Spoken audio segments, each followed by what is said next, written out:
Yes, indeed. Welcome to the Slip Encounter Podcast, everybody. We got a living legend walking in here with us right now. This is this guy, right? No, don't try to do that modesty. We got the man himself, Professor Mikey Fox, filling in for the one and only BINK. What's up, boy? It's good to see you, man. Happening? You look great, man. I appreciate that. How you been? I've been good, man. I've been good, been trying to stay active, just trying, just still boxing. You know what I do? I box. Yeah.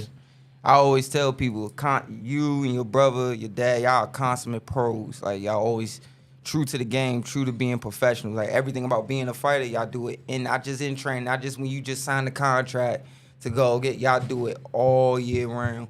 Even when I always hear, like, from old timers, you want to see how good a guy is and how bad he wants it?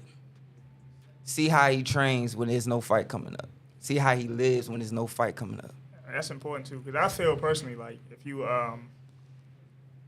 when you get in a training camp, you develop a few new things, but mainly it's just tightening up, what you already have. Like, once you get into there, we got to tighten it up. What we got is what we got. So the time for growth, to me, is outside of training camps, when you don't have a date. When you don't have a date, you don't have a calendar. There's nothing on the calendar. You even still see guys, like, bigger than me that's still in the gym active. Guys like Caleb Plant, he just posted. He working. I don't think he signed anything yet. Yep. My guy Brian Mendoza, he just became a world champion. He's enjoying his spoils and everything, but I still follow him on IG. You see him, he's in the gym, at Solid Boxing Gym in Vegas. So, you keep that you got to keep that work going. You don't just do it. Boxing isn't seasonal, and everybody said that before. I know y'all heard that before. But boxing isn't seasonal, so you're always working. Hell yeah, man. So we got a big show in for. I know y'all used to seeing BINK, but he having his hot girl summer. That's shaving crazy. his legs and everything because it's his birthday. That's crazy. So we wishing you a happy birthday. Yeah, I'm cooking him. I don't care. So happy birthday for him. But I'm going to try to do it as good as you, man. But we got a stacked show for y'all today. Of course, we have this big boxing brain next to me that I could feed off of. We're going to talk about all the topics today. And we have two special guests, our father and daughter tandem in today. Eden Baby Top Williams and her dad, Top Dog Thomas Williams, coming in. Top Dog Thomas Williams, former world title challenger. Yes, and can't forget that part. Former world title. Yes, world ranked. Thomas Top Dog Williams, man, you gotta put some respect on that man. Oh yes, indeed. Do not want to do that, cause that man he didn't duck nobody. He took whatever came and he went for it. Like we'll get more into that when they come in. But man, so you see a lot of the boxing news, man. One of the news is with Virgil getting sick. I talked about it a little bit last night on the online episode. I think might be time for him to move up because he's only gonna get bigger. He's only gonna get stronger, and with the type of health issue that he has, basically his muscle fibers break down and go into his bloodstream, and then that hurts the kidneys and all these different. So like, in a nutshell, severely dehydrated. Mm-hmm. Severe dehydration. How do you know how to pronounce the term? Right? Was it right? Rhabdomyolysis. That right there. Rhabdomyolysis. Yeah, and I read up on it. Even when I googled what it actually was, they showed an example like a urine sample of someone with that ailment, and it looked like beer. So that lets you know it's like severe dehydration, and one of two things, or two things that need to be considered. The biggest thing, I think he should just go ahead up to 154. I met him in person. I shook his hand. I kind of sized him up because I knew we were in the same weight class. But he a big dude outside the camp. He gets kind of big outside the camp. He didn't have anything on the calendar. So going to 154 is probably the better thing for him. Or he needs to get in touch with a nutritionist. I mean, he can try 47 again, but if you're thinking about longevity, I think 154, he needs to go ahead and get ready to start making himself comfortable there. That was my thing because I was worried, like, man, I wonder is he big enough for 54? Because you got some guys, man, people don't understand.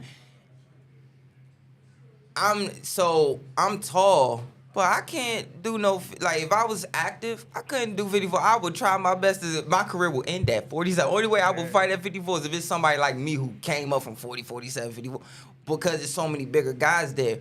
But I was always worried, like, I wondered, will he have enough size to and be able to handle 54? But everybody's telling, like, no, because I never met him yet. So everybody's saying, like, no. Everybody said what you say. He could fit the build. He'll be fine. Yeah, they had a picture resurfaced of him next to Brian Castano, who was a former 154-pound WBO world champion, and he looks way bigger than Brian. He looks like way bigger than Brian Castano. So I mean, you know, I immediately when I first saw it, I thought him getting down to 47, he's taking off a lot. I mean, I hope, and you make the weight. As long as it's safe, that's cool. But I mean, it's getting to a point that's not safe now. But I just figured he probably has a good system and everything. Like, he's probably making the type of money where you can have a nutritionist and everything. These are all things that I assumed. But you know, if he had, like, I doubt he has a nutritionist. If this keeps happening, he doesn't have a nutritionist. He's not keeping himself hydrated enough in throughout camp. Like, there was an old school way of cutting weight. I remember Greg probably told you about it when he was here. Yeah. Where they used to tell us, man, as amateurs, don't drink too much water. When you can Me get too. that off. I remember. You can get that off. Like, a pound of water, you can sweat that out. You can't sweat out a pound of like food or like solid food all the time. You know what I mean? So I think he just needs to, regardless of where he goes, if he goes up to 54 or not, he needs to, keep himself hydrated throughout camp more. Just more fluids, water. Especially, I think he trains in Texas. It get hot. Out there. Dry heat. It get hot out there, man. So, like even the summers up here, it get humid. And we're drinking. Like, I'll bring like a gallon of water and like 2 body armors into the gym with me. Most of the gallon is gone by the time I leave. Most of the gallon's gone. And then both those body armors are probably gone. Because I'm running miles outside in the heat and everything. You're sweating. You're pouring sweat. So, that's fluids leaving your body. You gotta replenish that. Yeah, and then you start to cramping, and oh my God. Yeah. I remember it probably started. Yeah, I imagine it like it started with stuff like that. Cramping and things like that. It always starts with, I had a cramp before, but did you sit through it, or did you get you some water? Or did you get you some not even water? You need like Gatorade and stuff like that. Yeah. You need electrolytes. So did you just like try to push through it, thug through it, like, I'm good. Nah. Okay, let's go. Nah. That was a sign. That was a warning sign. But when it happened with me, because I was in camp with a fight, I was requested, and it was like, yo, I started cramping. My girl, Big Shook, she was like, she had never seen it before, because I got down to 137.6. And I started cramping up, hurting, and then where'd you drop from? Where'd you drop from? 152. Yes, that's a big gap. And I winded up, started cramping, and she was like, "Oh my God!" She called my mom, like, "What's going on?" I had to go get fluids, like, cause we met with my sickle cell, that triggers us. Crazy. It's like, oh, go get the fluid. We gotta go get IV fluids. Yeah. It was bad, So when you do that, it's like, okay. 41 is the walk around now. We got to just do 41. We can't be going there. I can't go to 35 no more. This ain't gonna work. Nah. That's gonna be a big that's gonna be his big worry. Even going up to 54, you're gonna have extra weight that you don't have to drop. 7-pound cushion. Extra 7 pounds you have to drop. The thing about it is, multiple hospital visits because of this. It could mess with him mentally, where it's like, and then the team around him could be like, maybe even if it don't mess with them, it's gonna mess with them. Like, I don't want to push him too hard. I don't want him to go to the hospital again. I don't want to. You know what I'm saying? I don't want him to hurt himself. And then if he's gonna be like, nah, I'm good, guys, I'm good. We only dropping to 54. It's the dynamic of the entire training camp's gonna change a lot. But what I should have started with, let me say, man, well wishes, positive vibes, indeed. Prayers up for Virgil Ortiz. And I understand that he's. You got to understand how close he is to getting his first world title. Yes. And it keeps happening. Like, you were literally 2 days away from an attempt at a world title. And now you go up to a new weight class, a weight class where the undisputed world champion is about to go up 2 weight classes to fight.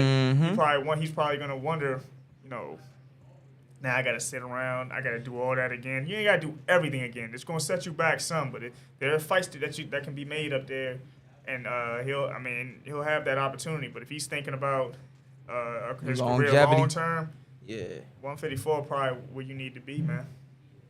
Oh my God. I mean, everybody knew it. Like, yeah, sooner or later he's gonna go to 54. But this is the third time that this fight has been made, and this has happened. So this is the thing No. The first time, yeah. The second time, Stanionis' appendix burst. These weren't all Virgil's fault.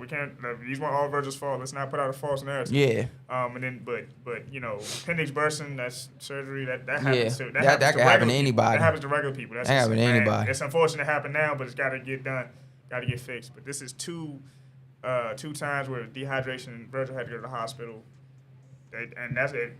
I know his loved ones around him telling, dude, we can't keep doing this. If you want to keep boxing, you probably got to take it on up.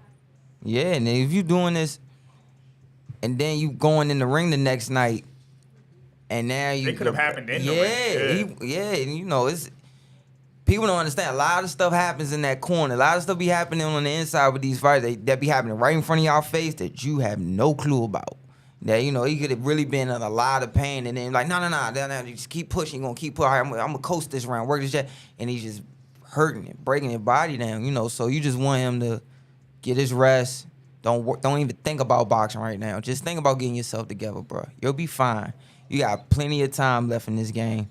Just go ahead and take as much time as you need. If you don't come back till the winter, hell, if you don't come back till next year, fine. Just go ahead and get your rest that you deserve. Because you still got this far in the game, man. It's okay to rest and recuperate. This one right here told me the same thing. Like, man, you wouldn't say, it's like, man, go to the hospital, get your rest, man. Don't even think about that, gym, man. Go get some, go heal yourself. Yeah, man. You want people around. You want people around. Around for a long time, man. So, the sport, and that's another thing too. Like, yeah. Even when, I had injured my wrist some years ago. Mm-hmm. And, watching fights while injured, you get that feeling like the sport's moving without me. And you just, and then, as an athlete, as a competitor, it plagues your mind. You sitting around, everything around me's happening. People are moving forward. Are they moving past me? A lot of that stuff plays in your mind, man. And I would tell anybody dealing with any type of ailment, injury, or ailment like Virgil's, just be patient.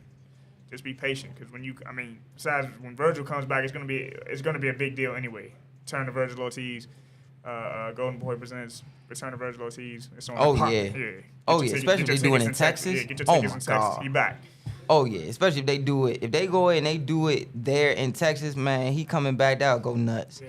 That'll go nuts, man. Did you hear in the other boxing news about Dillian White and AJ signed again to fight? We're gonna get into it more later, but we're gonna touch on it a little bit right now. What you think? In my opinion, I'm like, if AJ loses this, he might become, you know how they say you become an England fighter, where you're never going to be that type of thing where you come over here and be that big calorie. He kind of already is. He's 0-1. Yeah, I think he's 0-1 in the U.S. He ran it back in Saudi Arabia, got the dub. Yeah. But he's a star. He's a star over in London. That's probably never gonna change.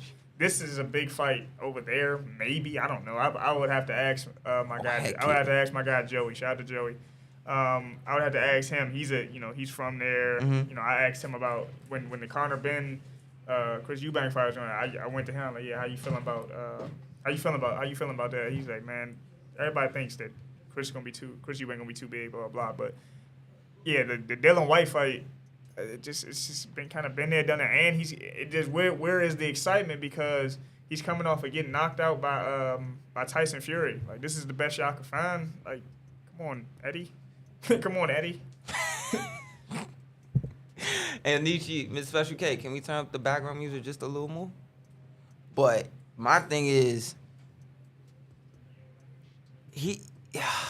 you know that, remember when Hagler and Ray Leonard were getting ready and they had their wives doing the interview, right? And he was like, and Miss Juanita said,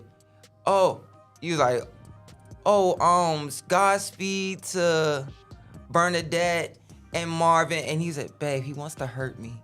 He wants to hurt me bad. And he was like, I think that's Dillian. He wants to hurt AJ so bad. And I know he probably thinking of that hook he hit him with. Yeah. And it's like, oh, I almost had you. If I wasn't, my shoulder wasn't injured and I wasn't that exhausted up until that point, you was mine. You were mine. Now I'm gonna get you. I'm gonna finish you this time. They're definitely in different places in their career than when they first fought. So I mean that lends to the narrative a little bit, but like I said, that's a big fight in the UK. That's not a big fight over here. Yeah, I'm gonna ask Spence. I'm gonna get back in touch with Mr. Spirit, Spencer Fearon, and Tunde Ajayi. I'm gonna tell them like, yo, what's the climate over there for this? How y'all feel? I think it's gonna be packed because somebody, you know, it's gonna be packed because of Anthony Joshua. Not just that, but I think just the narrative of when you see these two go at each other, it's like that after school fight. Everybody like, yo, it's at 3:00. This is about to happen. It's gonna be that type of atmosphere, and everybody want to see if AJ get clipped. This is gonna be over. Like everything's gonna be over, and people gonna be like, we're gonna touch on this more later, but it's people gonna be like, oh wow, now we know what would have happened with Deontay or whatever the case may be. It's all gonna start unfolding. It's just gonna collapse. And like if he loses, there's probably no more. There's no desire to see the Wilder fight after that.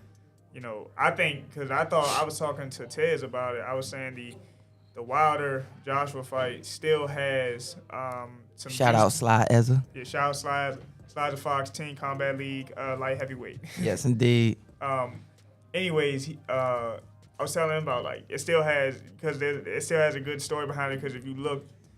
Like most big fights need a narrative. Yeah. Both these guys have been champions and they kind of lost it all. And what I myself been looking at is how they have how they've looked on their comeback tours. Everybody's saying AJ looks kind of gun shy. He's not trying to finish. I mean, in my opinion, I never really seen even when he did go to stop people, he didn't just start swinging for the fences. He threw correct proper shots. And he neglected his defense. He neglected his defense some. Where you see Wilder, like he's only had one fight. It's against Helenius, but with Helenius, I mean, how many times you seen Wilder knock somebody out off like a back foot counter? Counter. So that to me that shows growth. So I think the big story will be when they fight is who are these guys after falling from the mountain? You know what I mean? After falling from the mountain, what do they have left? And they're gonna find out against one another. I mean, there's still a desire. To me, there's still desire to see that fight. Man, I just know that this could be one of them things where it's like sink or swim. Look, you done had this happen, and this happen, AJ. We gave you Franklin. Franklin guy who came to get it, but not good chance he's not gonna hurt you.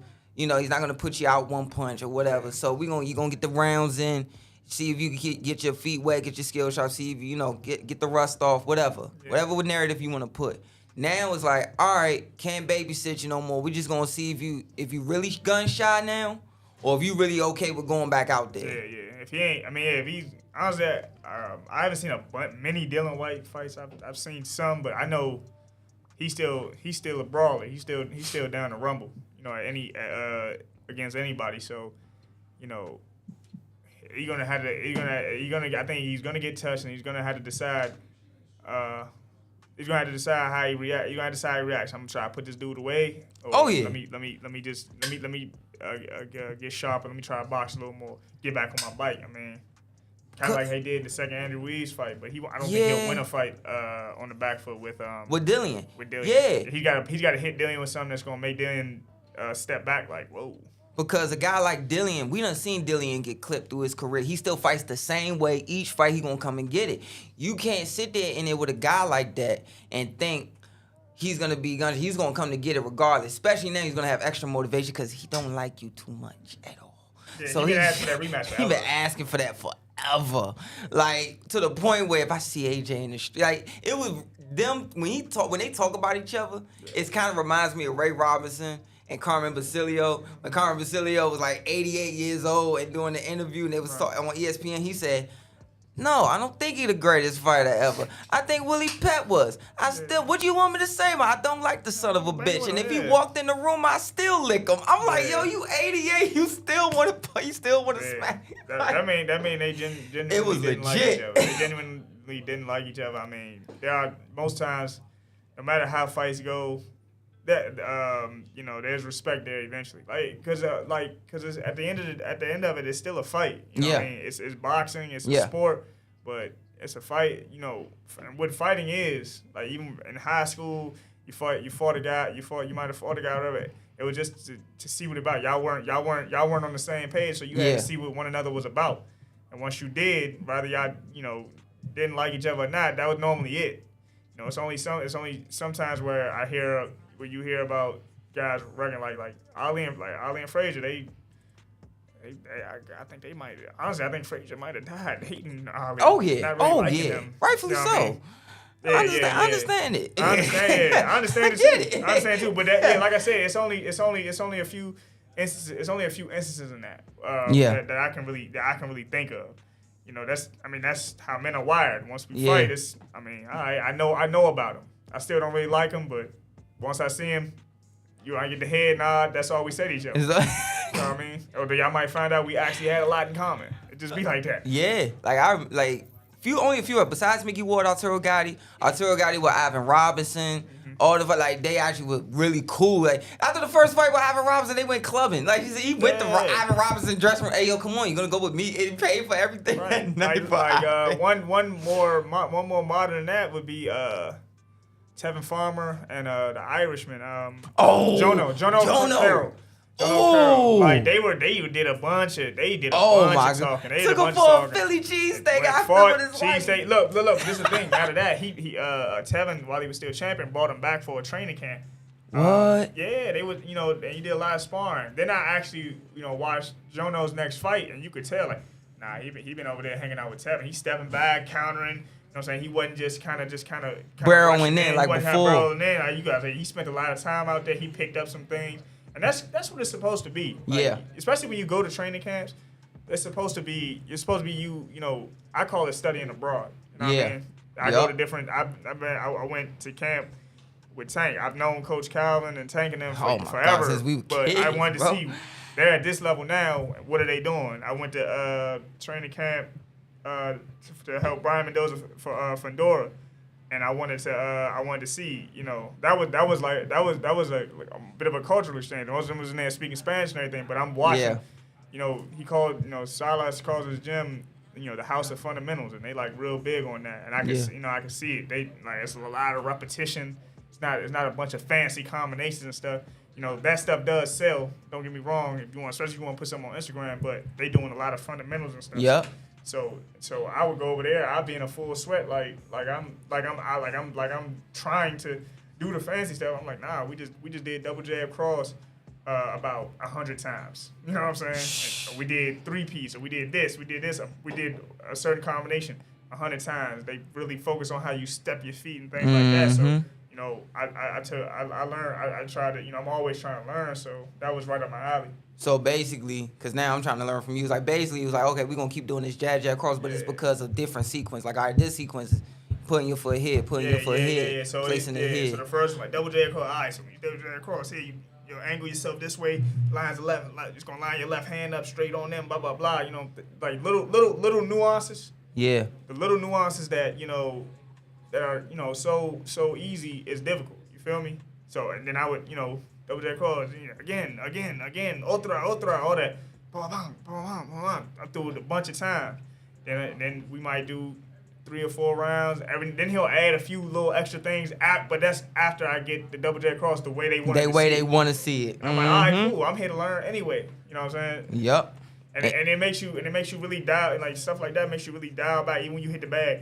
Like how you turn your with hip, your placement your and everything, your punch placement, everything. You put it makes you put more focus into that. That's why I like, because I always tell people, I'm like, yeah, being slick is fine, having the gift to be slick is fine, but you would go to any boxing tape you want of all the greatest fighters. Their most important fights, their fundamentals, the most like C pattern, having this, once they back touch road, they spinning off or whatever thing. That's when they needed it the most. It's like building a house. Every house needs a solid foundation. So yeah. Like, you know, everybody learned the basics at some point. How they implement it is what makes them different architects. But every house needs a solid foundation, and that's where the fundamentals come into play.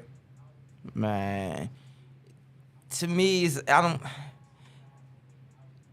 don't see that no more. Like, you watch the older fighters, their fundamentals was more like today. Too many guys want to be too pretty too many times. That's what, and instead of really working on, this is why you throwing your jabs. The reason, guys, I don't even see guys fainting no more. I said it so many times on the show. I do not care. I don't see guys. I hate to sound like my dad right now, but my dad always say, man, do you have a jab? Do you have a jab? Like, I was always told ever since I was a kid, I was always told there's a jab and then there's a jab. Where you saying, like, you might feint the guy, shoot a fast one, wow, then you might triple it, wow, wow, wow. But then next thing you know, you sit on that shotgun. Boom, you come from that back when you really sit on it. To me, Andre Ward is one of the best fighters ever. He had... Yes. And he'll tell you, too, solid jab, got him to the mountaintop. Larry Holmes was known for his jab. And he could put you away. He could box. He could go around. But like Larry Holmes, anybody that ever brings him up was gonna say, man, he was a jabbing SOB. Yeah. Oh yeah. Sure. Kill you all day long with it. He's shooting so fast. It's so fast. It was so fast. I was watching it. Boom, boom. That joint fast. Like, you a heavyweight, bro. How you moving this fast? Man, from back here, he's not. As soon as you think he out of position, he might have his hand. Wow, finish it from here. Yeah, he went. Sending that, you know. Wow, like God, dog. And then all he doing is, and for people who don't know, like, it may look, especially. Sometimes some guys, like Cincinnati guys, different other guys, they may call it a pimp jab, what it's coming up with. But the thing about it, look like it's nothing. But they could rock. You could do one or two things. It could rock you to sleep. Like, all right, he ain't got nothing left. Next thing you know, they shifting and everything. That Breadman will tell you. Stephen Breadman will tell you. I was talking to him when last time I saw him. He said, man, all punches hurt. You know all punches hurt. So yes, sir. Some hurt more than others. Some hurt more than others. I mean, you need, this don't hurt. You need to, show me that you can defend it. That's what I want to see above all. Show me you can defend against the punches that's getting thrown at you. Once I find out you tough, that's cool. Show me you can defend. So now we're going to come back to all of this, man. Yeah. But in the beautiful Kenichi Bed Studios, we got, our guest has arrived. The Williams family is here. World title challenger, top contender, Thomas Top Dog Williams, and his daughter, amateur champion, Eden Baby Top Williams. What's up, y'all? What's happening? What's good, bro? What's up? Hi. What's up? Hi. Ladies and gentlemen, we got a real one sitting next to me. A real one. This man dug no smoke when he came or took anything that was coming. Thanks for coming in. We know y'all busy and everything, man. Appreciate y'all. You got your mic there and you got your headphones too and everything. And you got the headphones under if you want to put them on. You can hear everything. Yeah. How you feeling, Baby Top? Good. Man, you think I'm joking? I'm dead serious. Like, I need the autograph with before you leave. You keep giggling. I'm dead serious. Oh, scoot up. It's like, man, you keep all joking and laughing. Like, I'm dead serious. My girlfriend wants your autograph. Like, she really wants your autograph. She does. That's what's up.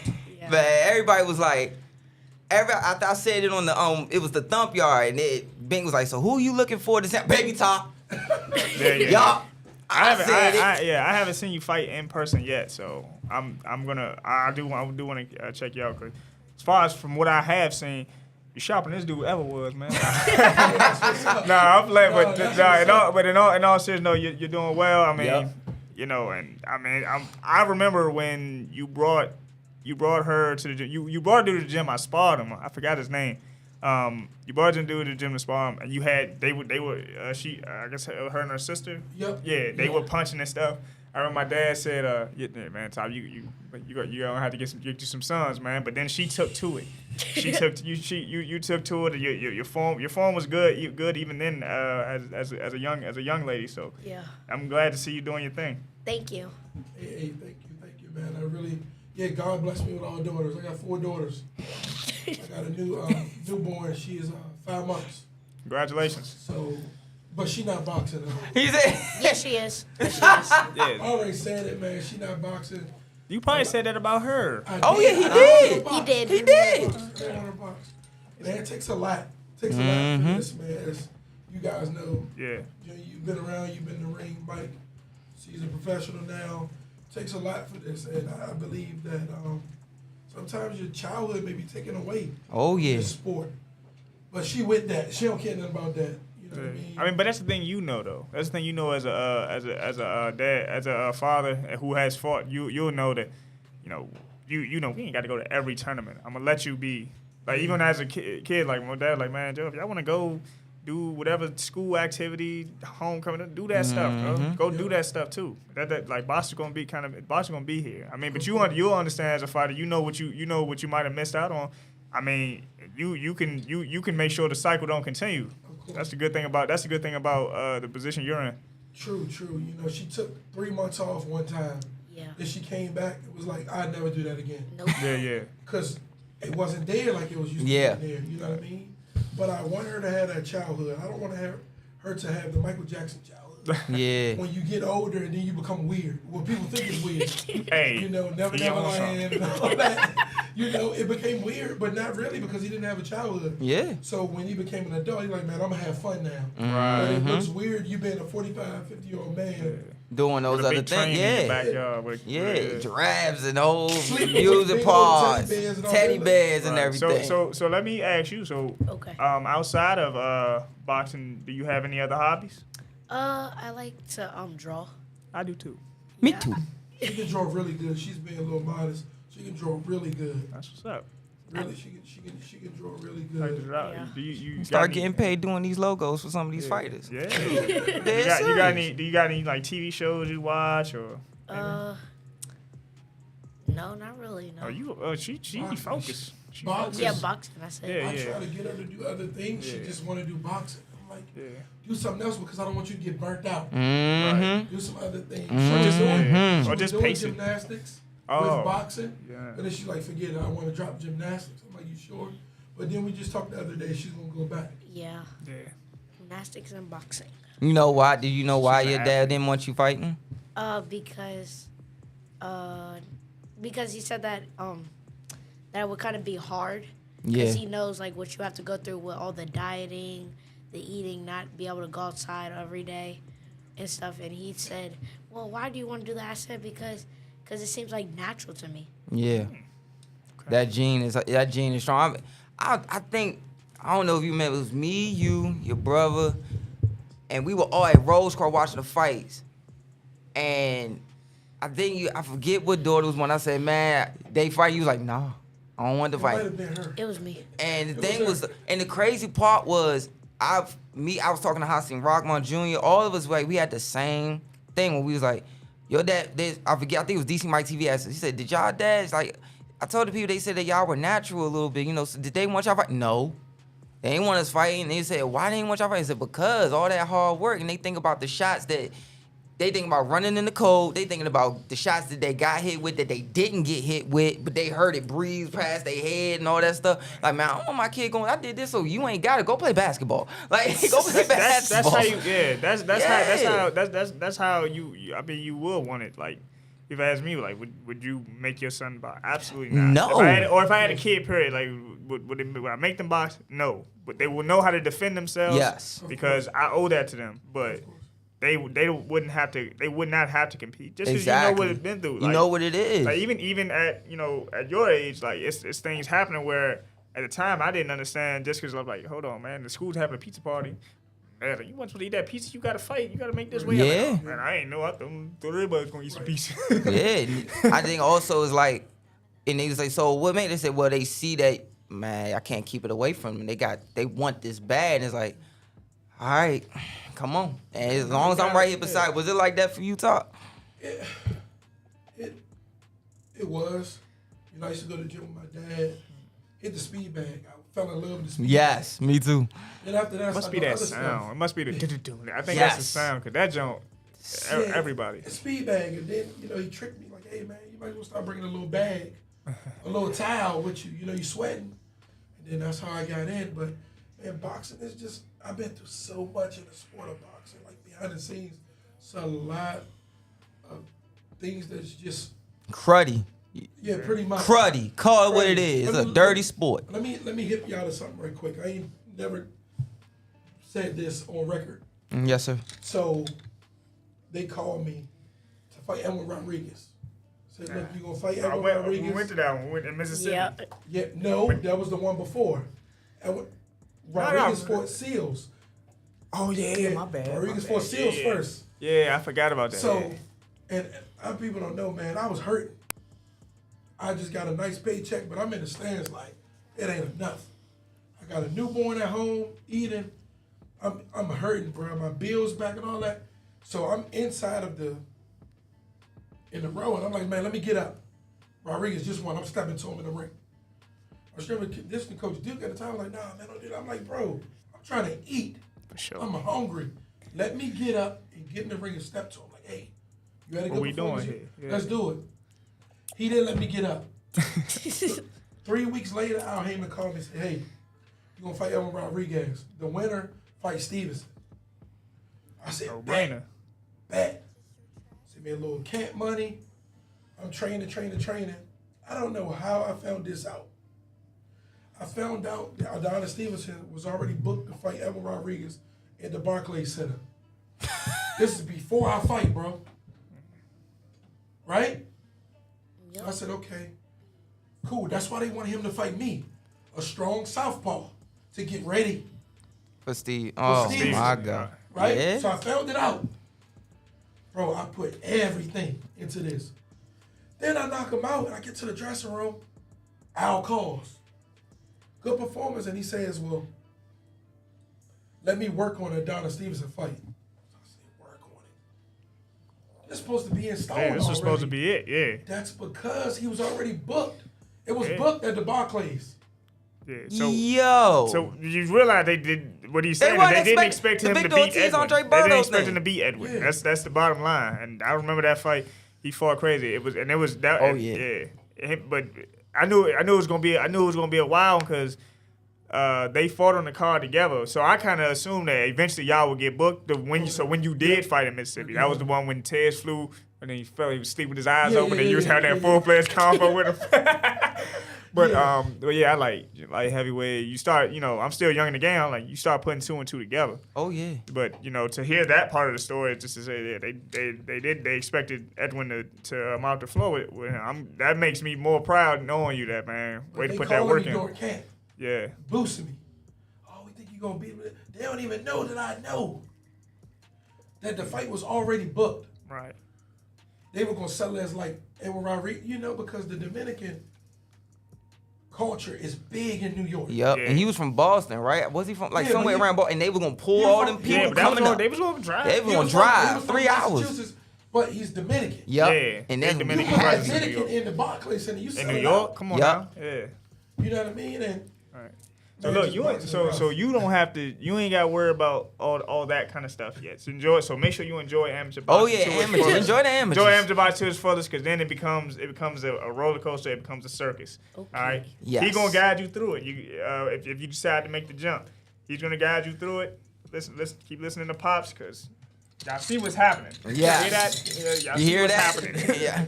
I mean, they basically did with you the whole Victor Ortiz. Remember Victor Ortiz fought Andre Berto? He was like, they had the belt for Berto and the name, how the WBC got the put the face on it. Yeah. Oh, he had his face on it and everything. Crazy. They were like, huh? He didn't even notice he got the drug. He looked at wait, hold up. That's great. But even though this is a little early, would that be something else that you would think of doing, like, okay, Olympic, and try to maybe think of doing pro stuff like that, especially where female boxing is? How now they're starting to make the money. By the time you get there, you could be potentially that. Oh my goodness. Yes, I do think about that a lot. That's a lot. That's good. So do you do you watch any of your dad's old fights? Sometimes. Sometimes? Yeah. She Googled me all the time. Yeah. Her and her sister like, yeah, we just found out this on Google. Yeah. I'm like, look, stay off Google. Stop Googling me. She do it all the time. Like, yeah, we just found this out on Google. I'm like, look, stay off Google. Please stay off Google. Yeah, stay off Google. Stay off Google. But at first she didn't want to fight pro, and now she wants to fight pro. I said by the time you get to a professional, y'all should be making big money. Oh yeah. Yeah. Big money. And you know, Clarissa Shields and Savannah just made $1 million. Yep. A piece that broke records for women's boxing. yeah, that's fantastic. They're creating a lane. They're creating a lane for y'all. So you got a lot of years before you start considering that. But like I said, you stay on the path. You stay on the path you stand. You win, and he was a national champion as a amateur too. So it just runs in the family. So just keep doing your thing. Just keep doing your thing. We're gonna support you around here. We're gonna support you. So. I hope to hear big things in the next couple years. Yeah. What's some of the fighters you like to pick up stuff from besides that? Besides, you can't say that. But who else? Dang it. Who else? Javante Davis, Jared Hurd, Savannah Marshall, sometimes. Well, yeah, Savannah Marshall, Katie Taylor. Who else? You know the Shields question is coming next. Yep, I know. Why not Clarissa Shields? Nah. Oh well, you brought it up, so because it's whatever skill sets that you pick up from whatever fighter. Yeah, it's whatever. Knockouts. Yeah, a fan of knockouts. She's a fan of knockouts. She's not gonna be a fan of me. Hey, I called it right before he knocked him out, and they kept saying Ryan would give him a little work. She like, no way. Yeah, I told you he wouldn't. No way. Yeah, you did. No way. Yeah. But Tank too? Nah, can't nobody beat Tank. She don't think. Nah, Tank. I mean, I think Tank doesn't get enough credit for his in-ring prowess, his fight IQ, and I actually picked the round before he actually knocked him out. No, the round he knocked him out, I picked the round after. So I think he got him in round 7. I actually picked round 8, so or 8 to 9, whatever. I picked the round before, but yeah. I said 7 to 8. You said 7 to 8? Yeah, see. She all right. Yeah, she loved Tank. She loved Jared. Man. Yeah. Jared was her favorite fighter at one time, and then she was like, Jared hasn't fought, so I'm gonna pick somebody else, and I'm gonna pick Tank. That's understandable. She was there when Jared fought Julian and lost his titles. She was hysterical at the ring. She was crying. I took her back in the back. I said, "Look, he good." Yeah, took her in the back. Jared's like, "Why you crying? Why you crying?" She's like, "You lost." She's like, "It's okay. It's okay." You know what I mean? So, yeah, she liked Jared and Tank. Yeah. I mean, those are good. Those are good picks. Those are good picks. The ladies you picked also are good. Good to study.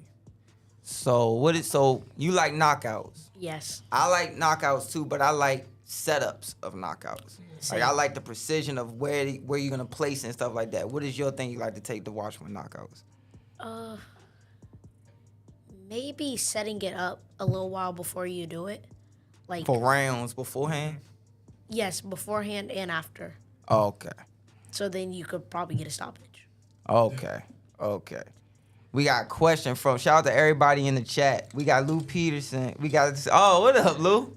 He said, what is it? He has a question for you, Top. He says, what is it like having a daughter in the sport of boxing? Scary. It's scary, man, because at the same time, I don't want her to get hurt. I know the pain after taking the L. It's good watching her win and watch her perform. Yeah. But that's the good side of boxing. Right. They don't see that other, the soreness. They don't see the other side. Mm-hmm. It's good as long as we win, as long as we keep getting all the medals and belts and all that. Right. It's good. But it's something, like, because her record is 15-1. She just got her first loss not too long ago, and that hurt me seeing her hurt. If that makes plenty sense. Me, I can take it. I've lost. I lost the world title, so I can take it. But when she loses, when she lost, it hurt me. Like, it had me thinking, not having me sleep. Like, what can I do better as a coach? But the good side of boxing, I love it. I love that she's in the sport and grasping the concepts that I'm teaching her. I love it. But just I don't look forward to the bad side of the boxing. How does mommy feel about you boxing? I think she feels good. Let me ask. I'm sorry to cut you off. How did she take it in the beginning, and how does she feel now? Let me say that. They both did not want me to box in the beginning. Okay. So because when I was very very young, I was like shadowboxing this other gym, hitting the speed back on, like just like hitting it like this, hitting it a little bit, and then just like hitting the bag like this, just shadowboxing. And then they were like, no. But now both of them are like, okay, well, if that's what you want to do, go ahead and do it. Okay. Being modest again, her mother is in it now. Her mom is in it. Her mom is. She want a team mom. She one of them. Man, if somebody talk trash, we're like, watch what you about to get. Her mom is in it now. Yeah. Her mom was a little skeptical at first now, but her mom is in it. Yeah. Her mom be telling me stuff. Oh, yeah, you know, this and this and that. It was like just a little skepticism, or was she like, Thomas, are you crazy? Or at first, I guess any parent. Of course. I mean, any child, I guess she was a little skeptical, but now, mom is in it. Okay. Mom is all the way in it. I mean, that's good. To have both on board. That's fantastic. They're gonna people gonna see you. She's so cute and she rumble. She is cute, but she's a rumbler. I said that at Thump Y'all. I'm like, cause I saw y'all reposted what I said. I was like, dog, y'all don't understand. It was about to happen tonight. Right. And she got the only knockdown of the whole card. She had the only like a clean flush stab left to the hand. body. Stab to the body, jab, left hand up top. And it was everybody just. Nobody made a sound. It was dead silence in that joint. Like, hold up. She didn't do that. Oh, we got more hardware coming to the table. You withholding it. Come on, bring it. Come on, y'all holding it. We're going to pass it over, Special K. Yeah. Pass them over. Yeah, pass them on over. We got to set those up. That's the one I want to hold right there. I'm going to put that one right here up front for everybody to see. Yeah, so let them all see. Especially this one right here. Silver this one? That's the big boy. National silver. This is the heavy one right here. That's the big boy right there. This the big boy. That's the heavy one right there. Yeah. Light one. National silver gloves right there. That's in, that's the Philly joint, right? No, it's in Georgia. Georgia, yep. Jeez. Yeah, that's the big boy. Hey, I kept telling her no Williams has won the silver glove. She's like, oh yeah? I'm about to be the first. And you did it. She did it. Yes. Did you go to sleep with some of these? I went to sleep with that one. I got a picture, yeah. That one and that one. Yeah. Man. And this is, you said 15-1. So 15-1. 16 fights. 16 fights. The future's looking pretty bright. Yeah. Excellent job. Excellent job. Yeah, I tell her all the time, man. We go back and forth all the time. She's like, what you think I did at 9 against you? I said, I don't know. You would have had to keep them turning. I said, man, I don't know. I was too rough. I'm coming to get you. Yeah, you had to keep them turning. She said, my boxing skills, I'll stop you. Nah, I'm going to be honest with you. Because I grew up in Amazon. I watched them. You had to keep them turning. They're like, how you walk people now, how you walk people down. She can't walk me. She couldn't walk me down. You couldn't walk her. You had to let him walk you and try to get your flurry. Like amateurs, get your flurry. Keep him turning. Let his weight lean and move him. If not... I told you I'm coming to you. I told you I'm coming to get you. Even as a pro, if you Thomas was at his best on his front foot. Definitely at his best on his front foot. And he's throwing heat. Heat. In the overtime in boxing, I'm trying to get you. Yeah. You know, and see in the amateurs I was like more boxer. You know, but then when I signed with my manager, George Peterson, I remember I went to distance with somebody. And he made me feel like I lost. He was like, man, what you doing? Going the distance with that type of guy. I said, man, you going the distance with this dude, man. You know, this and this and that. He kind of changed me. Mm-hmm. He said, look, wins are good, but knockouts speed up the process. They do. You know, they did. But he kind of changed me, turned me into a banger. You know, I'm a natural boxer, but he turned me into a banger. You know, that wasn't my... If you did it again, would you... If you could do it again, you think you would have stayed boxing? Yeah, stayed boxing. I love Pernell Whitaker, Sugar Ray Leonard, guys that Andre Ward, Roy Jones, guys that can naturally box. You know, but Sugar Ray Leonard was a boxer, but he was coming to get you though too. Yeah. Box, set up his punches, and they put you to sleep. Boxer, yeah, definitely a boxer on the main street. If you read if y'all ever get a chance, man, read his book. I've been telling people that for years. He wrote it, his memoir. Yeah.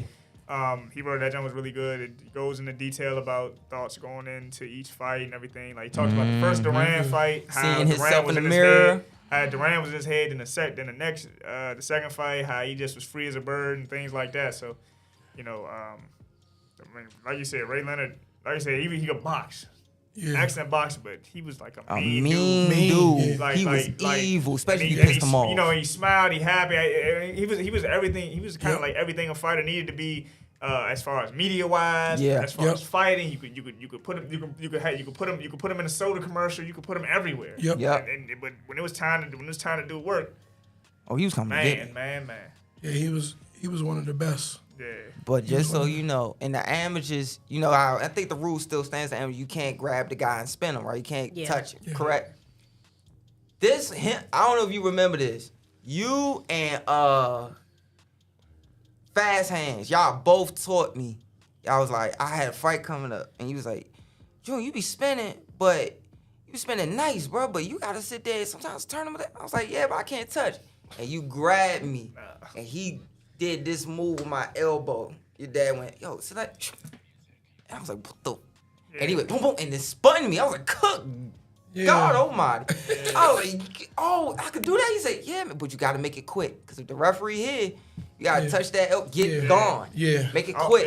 That's the type of stuff he was doing that you would have had to deal with. Like, he would get away with roughing you up in the amateurs. I told her it'd been a hard night for her. I told her. I said, you better stay out there and try to box all day. Man, going against a fierce boxer, especially softball, it's tough. She's southpaw. It's tough. Give me some. Softball. My hardest fight, and it wasn't even, it was just the look. Marcus Brown. It was just the look. He didn't even have to hit me. It was just the constantly moving the shoulders, the look. Before he even threw any punches, had me, make on you freeze a little bit. Okay. And that comes from that Olympic background, overseas, world championships fighting and all of that. That come from that. Also, I'm bad. Go ahead. No, you good. No, I was done. I'm saying also comes from they talk about, way back in the day, they used to be like, man, southpaws were a dime a dozen. Like when Parental first turned pro, they had to explain to the commentator, like, look, you see he's fighting with his right foot and right hand forward. He's a southpaw. And then, you don't see this a lot and blah, blah, blah. But what still actually happens is, like, if we saw everybody in this room is southpaw, that typically doesn't happen at any gym. Right. I'm more used to fighting people on the open stance. Sometimes, so now when the southpaw come back, that left hand that's normally closer is coming from further. You got to misgauge the time, and so if you don't see a lot of southpaws coming up, they talk a lot about that for conventional fighters, but sometimes it can be the same thing for southpaws too. So how many southpaws you remember fighting in your pro career? I know you was southpaws? Yeah, Stevenson and maybe and, 4. Yeah, like 4. Maybe like 4. 30 plus? 20 something. I think I had like 26 fights. Something like that. Yeah, that's I fought like 4. Yeah. 4. But Marcus Brown, the thing about him, he switched up too. Oh, I forgot about that. He switched up. He fight both sides. Me and Marcus used to be cool. We ain't cool no more. We was cool. We used to talk on the phone. He was like, man, let me know. We talking about sparring and all that. But then for some reason, when we fought, it seemed like he hated me. And I guess it's because we were in the same weight class. Yeah. He might have thought I was getting more shine than him because he was an Olympian maybe. I don't know, but we had a lot of bad blood for some reason. And I don't know why. We used to be cool, talk on the phone, all that, but I seen him a couple times years later, we just don't like each other. Just give him a nod, keep him moving. We were just talking about that. Yeah, give him a nod, keep him moving. I don't know why. I don't know what happened. I just think it has to do with training camps too. Like somebody or love somebody, hate somebody. I think in any relationship, if you spend enough time thinking about somebody, you'll find a reason not to like them. You'll find a reason not to like them. Okay. Right. It could be Ted. Like, man, look how he chew. I don't bang with that. I don't like how he chew his food. He chew burgers like that. He don't chew salads like that. You know what I mean? But it's good to have a little animosity towards. But typically, it's supposed to end. Some people are just like that. They got to get and I'll ask you, some people they got to get pepped up to fight. Like they got to find something. Like so like as an amateur, do you go in there like with a clear mind? Do you like man, I don't like her. She trying to hurt me. Blah blah. What's your process in preparing for your fight mentally? It's basically like when I get in the ring, it's time to work. Like let's go get this stoppage or let's get this win. No, it's just a job to do for you. Or yep. It's just something to do. Yep, it's just a job to get done. I think that's the best way. I think that's the best way to go about it too. This is work. I feel like you go in there with a clear mind. It's kind of like driving. It's kind of like driving where if you got to the roads clear, the sky's clear. If your mind's not clear, it's slow. It's a little harder to get to the destination. Yeah, it's just business with her. Good. That's how it is. When she gets out of the ring, she'll take pictures. Like, she has fought people and then they go play. Yep. Yeah. Like I coach youth. Kids, they supposed right. to. Yeah. Like I coach youth football. After the kids play, they go on the side and play throwback tackle. Yeah. It be the coaches that be, nah, we ain't talking to them. Kids are kids. Yep. The adults make it personal. Absolutely. Thank you. The adults make it personal. Absolutely. Adults are the worst. You need adult participation, but adults are the best and worst part of youth sports. Like it's youth sports. Why are you about to fight? Why are you about to fight her auntie? Like, what are you doing? What are you doing? Chill out. Yeah, the kid's dream become the parent's dream. Yeah. Or the dream that the parent had and didn't get, they putting it on the kid because they was some trash. Yeah, pretty much. It still got to be there. They still got to want to do it. It can't be, can't do it for nobody. So make sure. My advice to you is to make sure that this is always fun for you to do. Your dad's right. This is a hard sport. Make sure it's always fun for you. So long as it's fun. Those days where you're extra sore and things like that, those days will pass. Those days will pass. And then you'll have moments like winning those medals. That's what fuels you on those, especially on those days where everything hurts, arms hurt, legs heavy, things like that. What gets you through it is knowing like I love this sport and I still have fun when it's time to perform. Yeah, I think just as parents as a whole, we just got to do better especially with the little girls, the little females. Trying to create like one thing to make it bigger, make it stronger. Like if people over here, they over there, like if we become one unit, as getting these girls, trying to get them to the top level with sparring, competing, I think it would just work out better just for the young ladies in it, for the future. We just got to do better, just as parents as a whole. All right, baby. So you got a question in the chat. It said, how do you balance school and boxing? Well, school has to come first because I want to be smart. There you go. And you got to be smart to know how to calculate your punches. So you got to do school first. It just all come back to boxing. All come back. I told you, and she gonna find a way to get back. So I would probably take like some days off because I have to go to tournaments, but I usually only take days off during tournaments because I don't want to miss out on school and like the most important fundamentals or the curriculum in school that I have to learn. What's your favorite topic in school? Math. Good. That's good.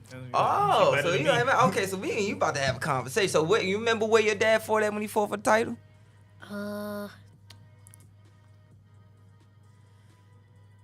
No, not really. No. It's Canada. Oh. Now here's the thing. I think she was 2. Yeah, I was young. Oh yeah. So I'm thinking because she watched the tapes. That's why I thought. But so he's gonna be good as that math, and that's gonna be good that he gonna be right there because he gonna be able to tell you, all right, we fighting in this state or this country, and this how the taxes gonna break down. Cause man, we had Max Garland on the show last. He said, man, I wanted to fight somebody up in Minnesota when I saw the taxes come out my check. I'm telling you, man. God. If that's any advice I gotta give fighters, pay your taxes. Man, fighters don't pay taxes. They think they're a regular 9-to-5 W-2 guy. You not. You a 1099. They know what I know. If they know what I know, they better pay them taxes. Because the IRS, they'll just let you keep getting money. Yeah, they'll let you. Get money. You know what I'm saying? Get money. They go, as soon as you retire, hey, what's up with that? Right. They audited you for all those years. They'll let you get money all day. As a boxer, you're supposed to pay, what is it, in quarterly taxes. Yes, quarterly. Quarterly taxes. You know, but when you start getting up there, when you at the lower end, you don't really have that. When you get up there, then you might got to get somebody to kind of do that because you're in different states. You know, it's different things. It can be a lot. Luxury tax just to go to that state and fight in it. Because basically, you know what a luxury tax is? No. So a luxury tax is, okay, Mikey and your dad have fought in different states all over the United States. You already know this. Yeah. So when they do that, they got to pay taxes to that state for going to basically making money in that state. Like, you make that, like, oh, all right, I fought here, and I got to pay. Even in sometimes your hometown. Why you got to pay to do that, though? Exactly. I'm coming over there to do my job. So I got paid to do my job. Exactly. You coming to work. Thank you. Tell it. It's a daggone, y'all just heard it from a top prospect amateur. See how much, if she get it, but y'all don't get it. Exactly. It's just foul, y'all. We putting on for y'all entertainment. All this blood, sweat, I always say, you work your whole life for a shot at 36 minutes. Yep. Or you work your whole life for a shot at that podium at the Olympics. You work your whole life. And you gonna tell me, I'll never forget Keon, we was all in the gym. And I forget what fighter it was. It's like, yo, how much he fight for? He said he getting $1 million purse. He said, oh, so he get $1 million. I think Keon was like 11 or 12. He said, oh, so he get $1 million? Me and my father was like, no. He hopefully may walk away with $400K. Hopefully he walks away with $400,000. It's tough, man. People don't understand that. Football players, basketball, they got to pay taxes in every state they play in. Yep. They do? Yes. Yeah. Every state they play in. Yep. Every state. Got to pay taxes or else. Or else. I need to become president so I can make the new laws. Tell the truth. Baby top. 20, 42. 20, 44. 20, 44. We need her now. Lord. So let me ask, how did your friends in school, what do they think of your boxing endeavors? They think it's like really cool because cool. I would usually go for like show and tell, like when I get back from a tournament. Sweet. I actually brung, which one did I bring? I brought the one you wanted to thump yard. I brought those two nice. for show and tell. That's what's up. And then they were like asking so many questions. Well, how do you do this punch? How do you get inside the ring and not be nervous? She the teacher. What was those kids when I was growing up? She the teacher now. Where were those kids when I was growing up? Because I had to hide it. I like that support. I like that support system you have amongst your friends. Jesus. I know. I'm pretty sure you can attest to it. Oh, you boss? You came with me. You came with me. And I'm like, yeah, bro, you gotta go on about your way, bro. I mean, bro. And now these days, it's just like, bro, what did you have to prove? Like, do y'all walk up on LeBron and be like, oh, you play ball? Oh, man, do you? Man, nah, bro, come on, bro. Like the worst thing for a child when I went to Bladesburg High School is for the Gazette to get delivered. Yep. And you're in the Gazette for winning the Golden Gloves. Yep. That's the worst thing in the world to happen. Wow. Worst thing, everybody, you can't whip me, Yeah, I can, man, bro, I can. Go ahead, Mike. What you I can. I'm just saying, like, yeah, I can. I know I can. Like, bro, for me, it was different. Like, cause Jared was in school with me. We all kept it on the low. Oh, that's what's up. And two, I had got sick, so I wasn't even at Hillcrest at that time. But when I see Jerry, I see Kenneth Hawkins, I'm like, oh, y'all at Hillcrest, tell my Uncle Nestor. I said, what's up? And they like, look. And then all of a sudden, it started to trickle around the school. Only like certain teachers, like, yeah, sickle cell boss, whatever, he's going to need his makeup work. That was it. Man, what was that, Surrattsville? Nah, Gwent Park with the suburban thugs. At least you keep it G. Man, next thing you know, I'm like, yo, I'll walk away. I would catch them Bama's at St. Charles Mall with my father. Like, yeah, no. They parents like, what's going on? No. Let's go with. Man, I'm about 115 pounds, soaking wet. The biggest dude from the football team, this dude was Brian. He was like, oh, yeah, you going to throw a bottle. I'm like, now I have no other choice but to do this, man. When I fought at the Thumb Yard, half of the school knew.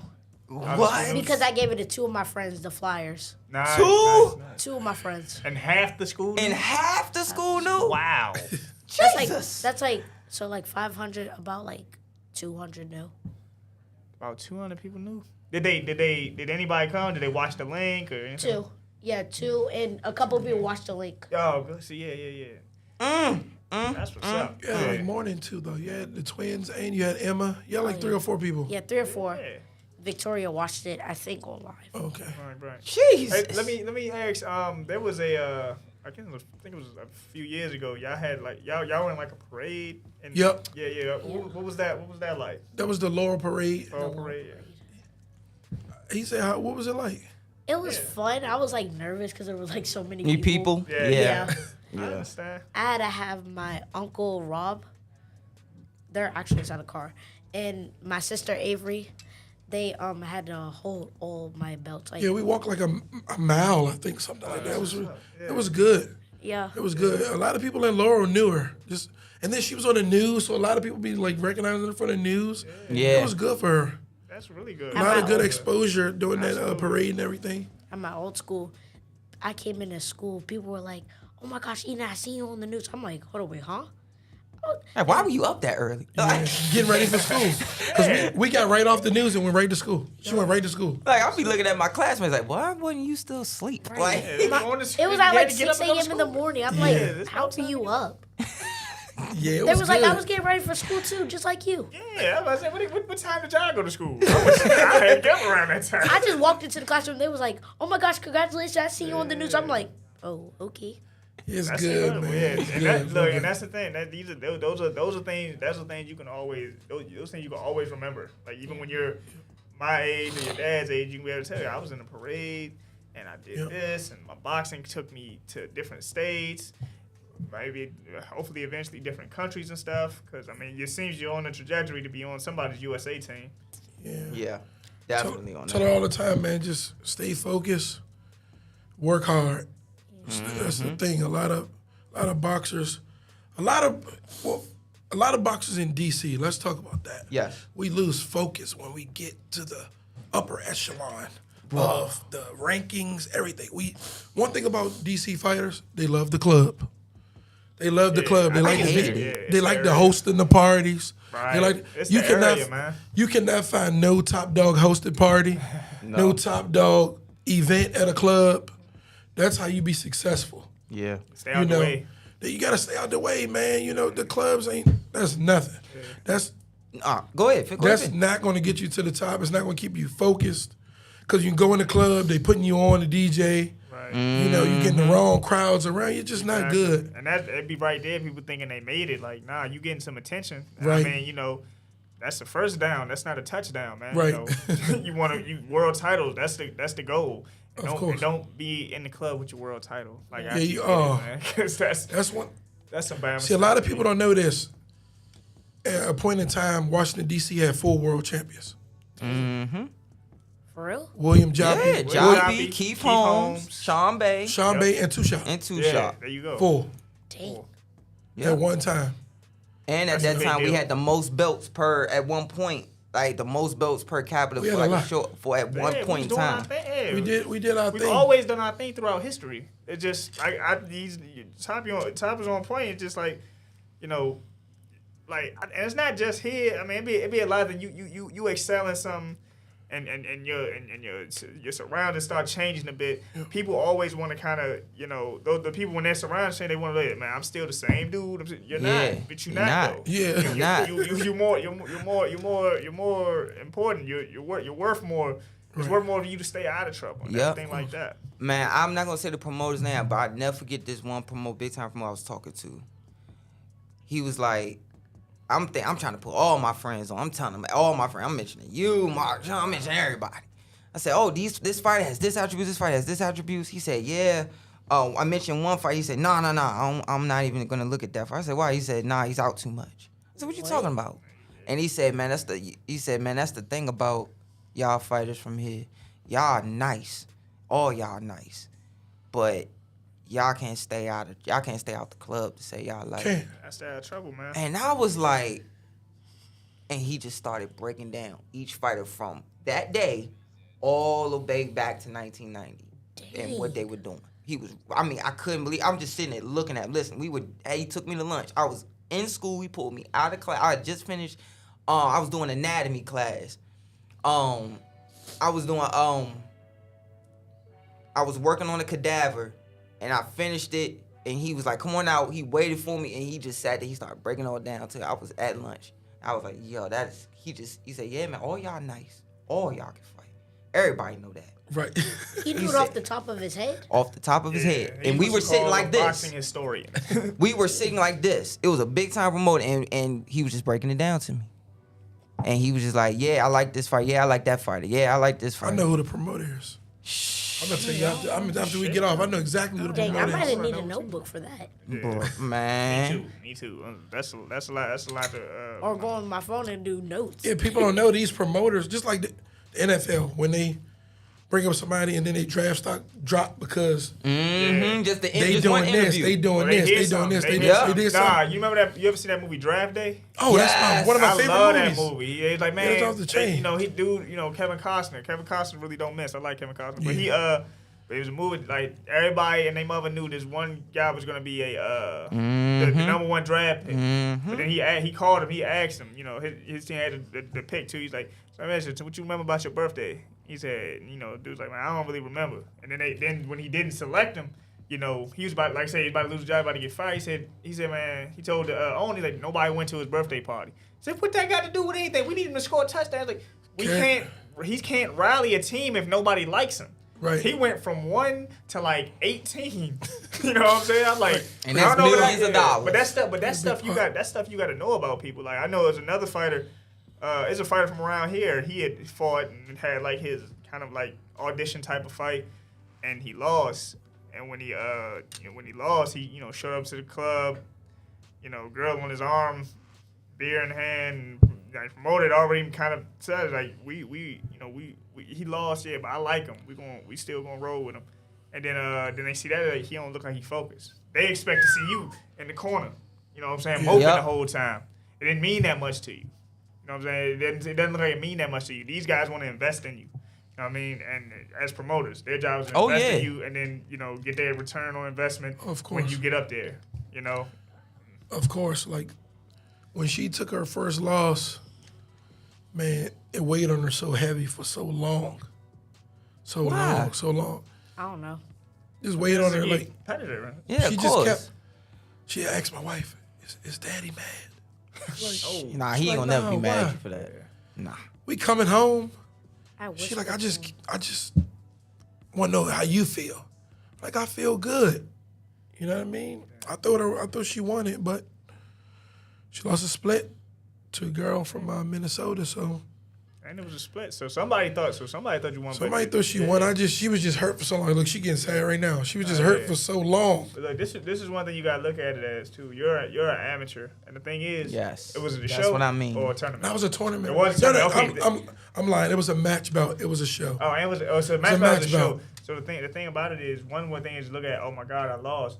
But what happens is, what I feel, in all honesty, and the amateurs, that's really the time for it. If you're not.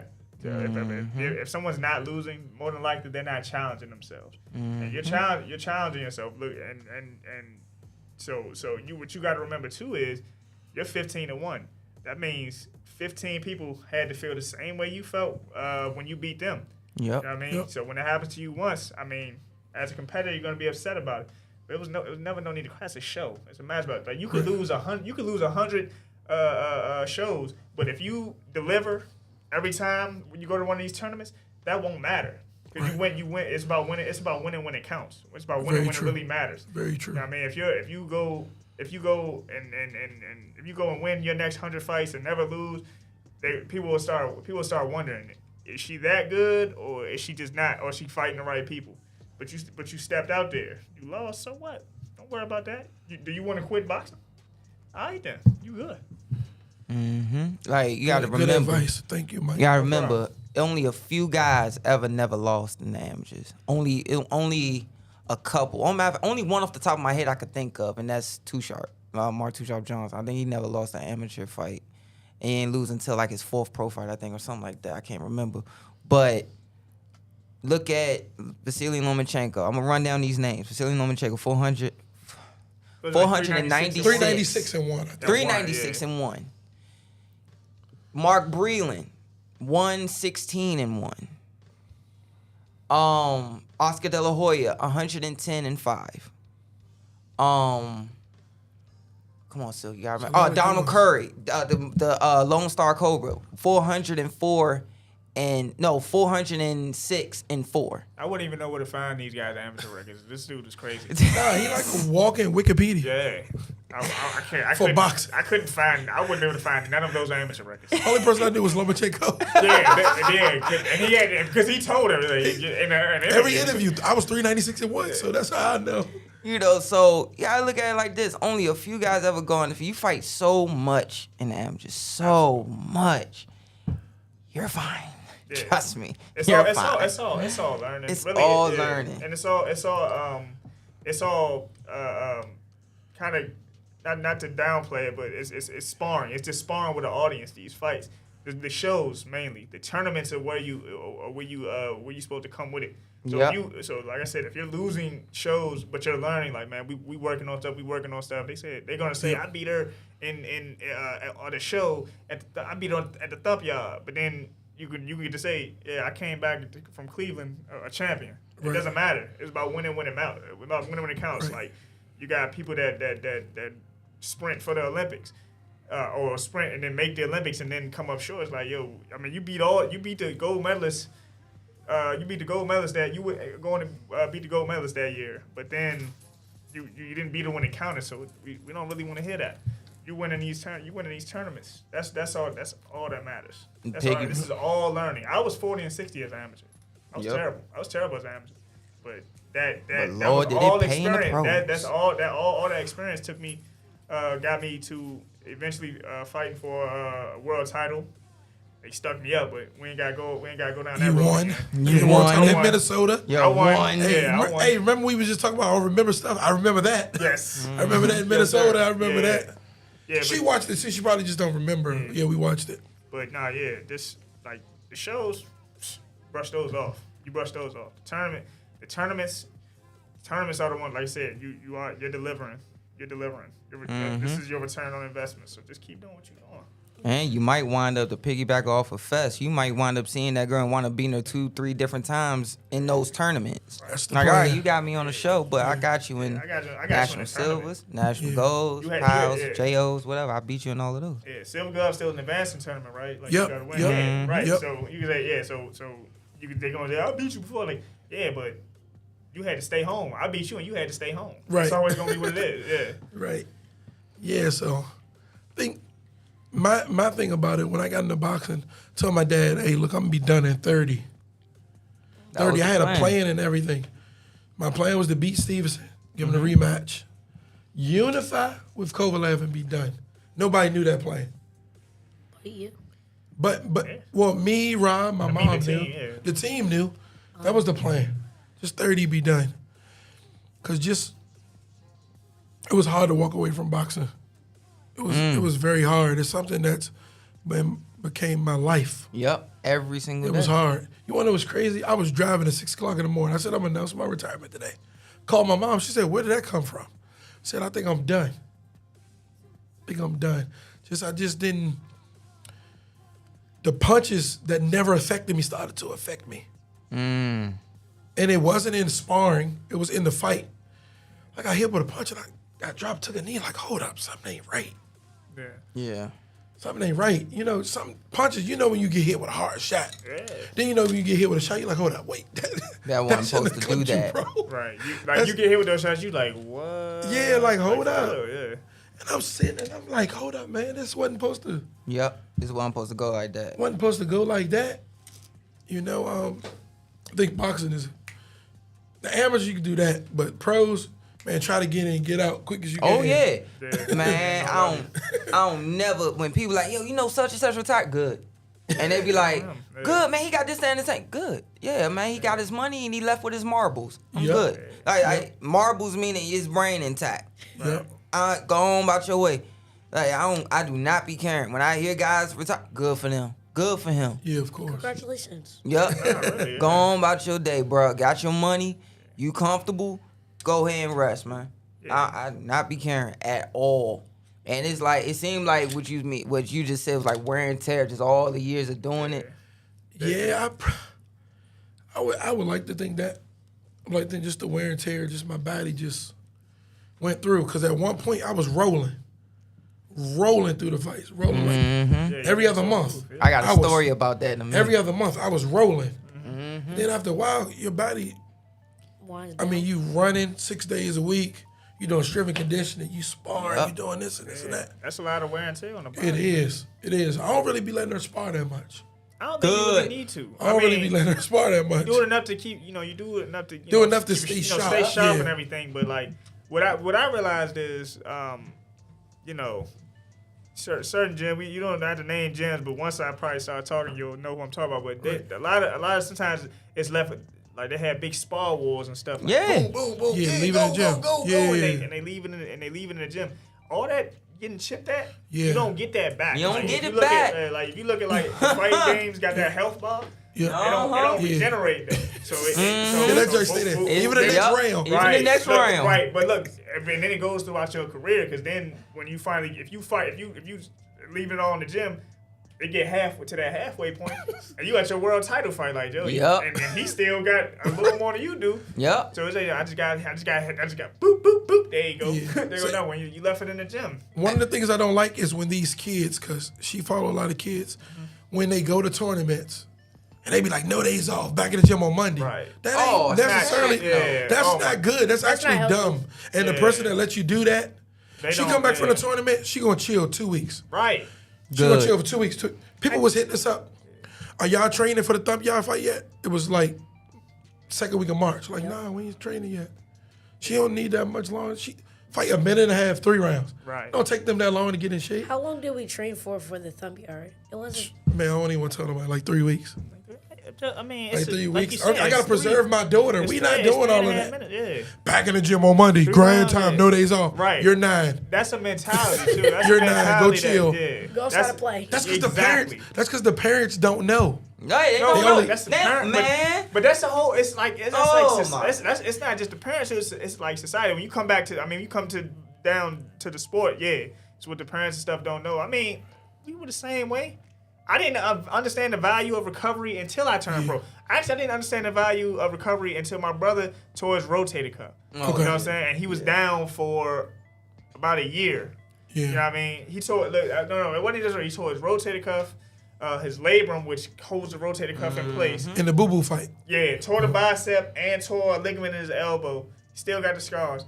And that's just from working, waiting on time. Now, we all, me, him, and Greg, we do yoga, go to stretch therapy, the little cryo thing. Yeah, all that stuff is important. Like they don't tell you that one of the most important parts of the process is recovery. So you're doing the right thing. You win. You're supposed to enjoy yourself. And that preserving your body is going to be, and what's good about it too is people aren't going to see you as much. So when they do see you and you get in the ring, they got what? Just a minute and a half. Yep, minute and a half. Yep. Yeah. So they got that little bit of time to figure you out. So it all helps. You're gonna be your body's gonna be fresher. They won't have no knowledge. They don't have too much knowledge on you. They don't got no tape on you. So it all helps. Yep. Man, when I was active, when my father was fighting, he came from Hillcrest, like the old bingo hall Hillcrest, like where a lot of careers got in it.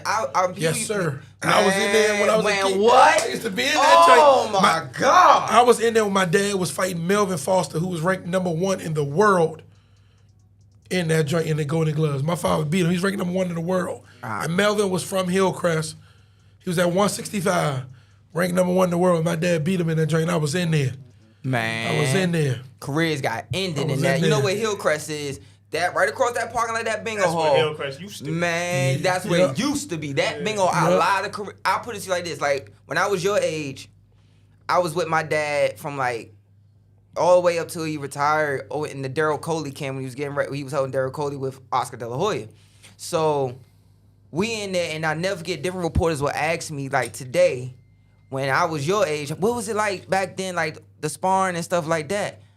I said, I didn't realize it till I got older, but I could go in there at 4 years old.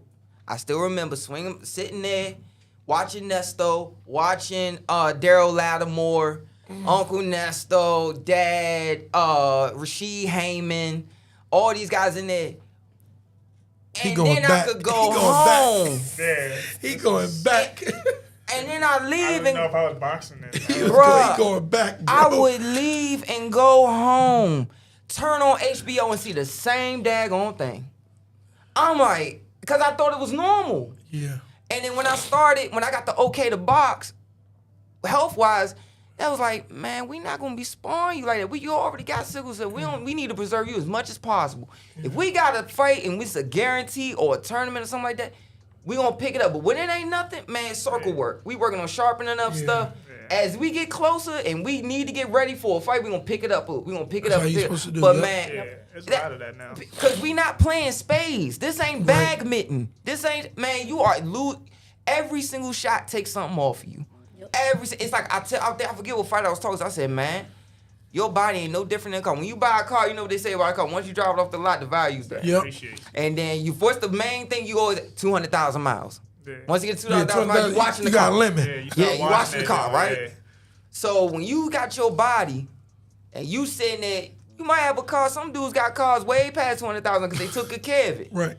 But if you sitting there just bending turns hard as a mug on this car, going crazy on that joint, burn out at 140, 160, guess what? That car done. It ain't going no further. It's a wrap. It's a wrap. Yeah. The body's the same way. Man, ain't so many fighters, baby top, that, and now your father know all that we grew up watching, and I heard stories, like personal stories, where it was like, man, I wanted to get off the stool. My body would not let me get off that stool. Like, they wanted it. They wanted it bad. But their body just said, we're done. Sit down. Yeah. You're not getting off the stool. It's over. Yep. It's over. And it's like, man, I'm like, bro, you are getting hit. You are getting legally assaulted. You are getting legally assaulted. Your body is only going to... You are not playing badminton. We ain't even doing tennis out here. You're getting hit, man. Be thankful your father like, nah, man. Because at one point, back to that story I was going to say, I remember when your father was turning pro. Yo, top turning pro. Oh, bad. Father was fighting on Keystone cards with Gene Milivinsky. So it was me, you, your brother, we all just in there joking because we wait for the weigh-ins to start. Mm-hmm. And this dude, your father was fighting like every month, bro. Every other month on them Keystone cards. Because at that time, Gene was throwing cards, like, he was trying to throw cards. Maybe he was trying to throw cards Convention Center and Rosecross. And he had a fight every time? He was trying to. Oh, so he did have a fight every time. Yeah, he did have a fight. Like, he was trying to. And one fighter, I'm gonna mess your head up with this one. Dude came in, right? His opponent walked right past us and he didn't know it. So we in there just talking, cracking jokes. And he said, man, I don't even see my opponent in here. They called his opponent to the scale. Oh, you went back. The dude was like 198 or something like that. You just see, wait, that's my guy?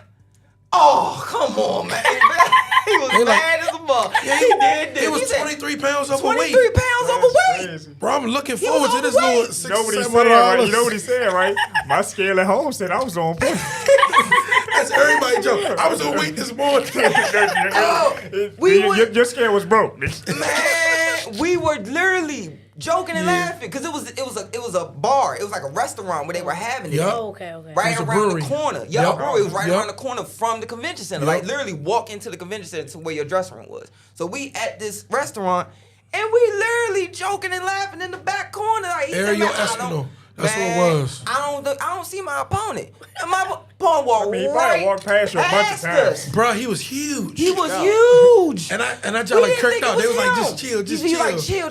I turn around because now I'm in front of him. So I'm looking and I turn around. This man would go, man, come on, bro. He couldn't have been on point. He did it on purpose. He come to me talking about, bro, I give you $200. I'm like, $200, bro. Man, you gonna give me 25 pounds overweight, bro. Man, 25 pounds overweight, bro. 100 per pound. Bro, I said, bro, if you ain't give me 5 or better, bro. Man. I was trying to, he was like, bro, let me just give you 4. I'm like, all right, bro. I was like, give me the 4. You know, we was fighting 4 rounds. Yeah. I took the 4. I ended up stopping him in the first round. First round. Stop doing the first round. I'm getting to that part. So we in the same dressing room. So right after he go, oh come man, this dude, bro. And he walk up. So they like, yo, chill, Thomas, chill. So he go, I don't care. He starts taking his shirt, about to get on the skate. He's like, man, I don't care. He gonna get this work, bro. So talking on the scale. I was counting that little bread. Was mad. He was warm. Your father was warm. He That's on my the dad. scale. He do this. Then you know how you supposed to get on the scale. You do this and you take the picture. You're one of them, yeah. And put the shirt I on, was right? sick, bro. He was mad. He was warm. He I'm dapped surprised me they up. still let y'all go with that big Man, that weight was a discrepancy. mismatch, bro. So No, you know what we had to do? We had to weigh in the next day, too. Oh, okay, what? okay. I didn't know So- that. We had to weigh in the next day, so I think he had to gain. They wanted me to gain 10 and him to lose 10.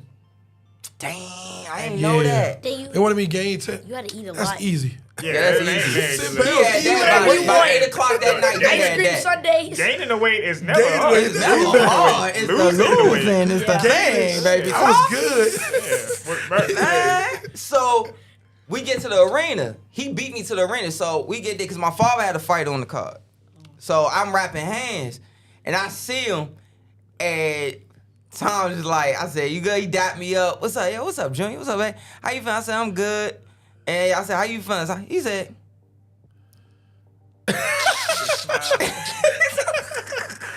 so he at the time he had I think that's time he had the ringside shoe with the purple outfit. Bro, yep, I sure did. Dang. Because the other outfit was the black and gold joint with the black ringside. Dang. So he had the white purple joint. He about to walk. You see the dude walking out. He like, going home early, bro. I said, yo, go. I said, you gonna work on some stuff? Nah. This They working on nothing. The dude's walking out, right? So the way his dress room, it was in the orange room. So it's like Gene had it in different rooms at the convention. He had the orange room and the blue room was upstairs. So the guy walking out, Top already coming to the door, his dress room about to walk out. And I dap him up saying, you know, love you, man, go do your thing, be safe. He go, I said, you working on stuff? Because this is the perfect time to work on stuff. He bounced, he go, oh, nah. I ain't working on nothing. We're going to work on sending his head into the front, into the first row. That's Right. all we're working on. All you Yeah, heard, true. all you heard when the bell rung was this. All body work. Just, it was, he dealing with stick, quarter Yep. step, brick, hook, double, like body, up top. Dang, he know everything. All I gotta say is, hey Siri, tell me a story. He know everything. Tell me a story about He that. remember everything. That's what he do. He could tell you stories from like when he was like 12, 13, vividly. Yeah, but so let me ask. I want to ask, how's like the extended family, the cousins, the aunts, and uncle? Are they like on board with her fighting too?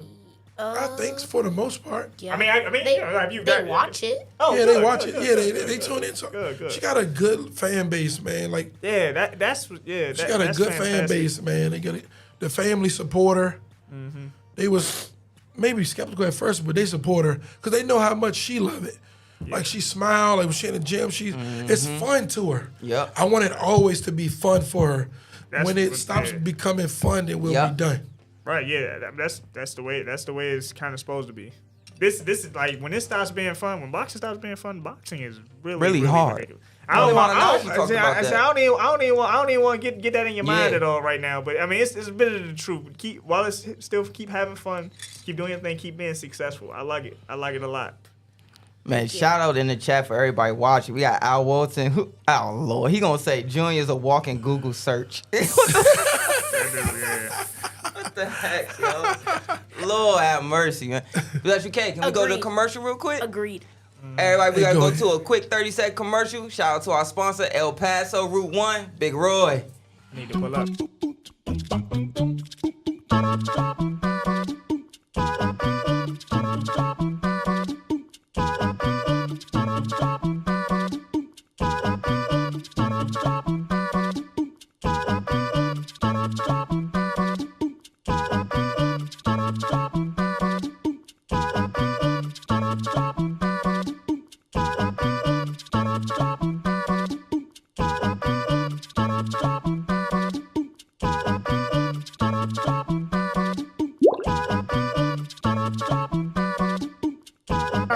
got essay in school. You love They Mexican? said, "What's your favorite food?" I said Mexican food. I do too. I love tacos. Oh man. Hey, Big Roy.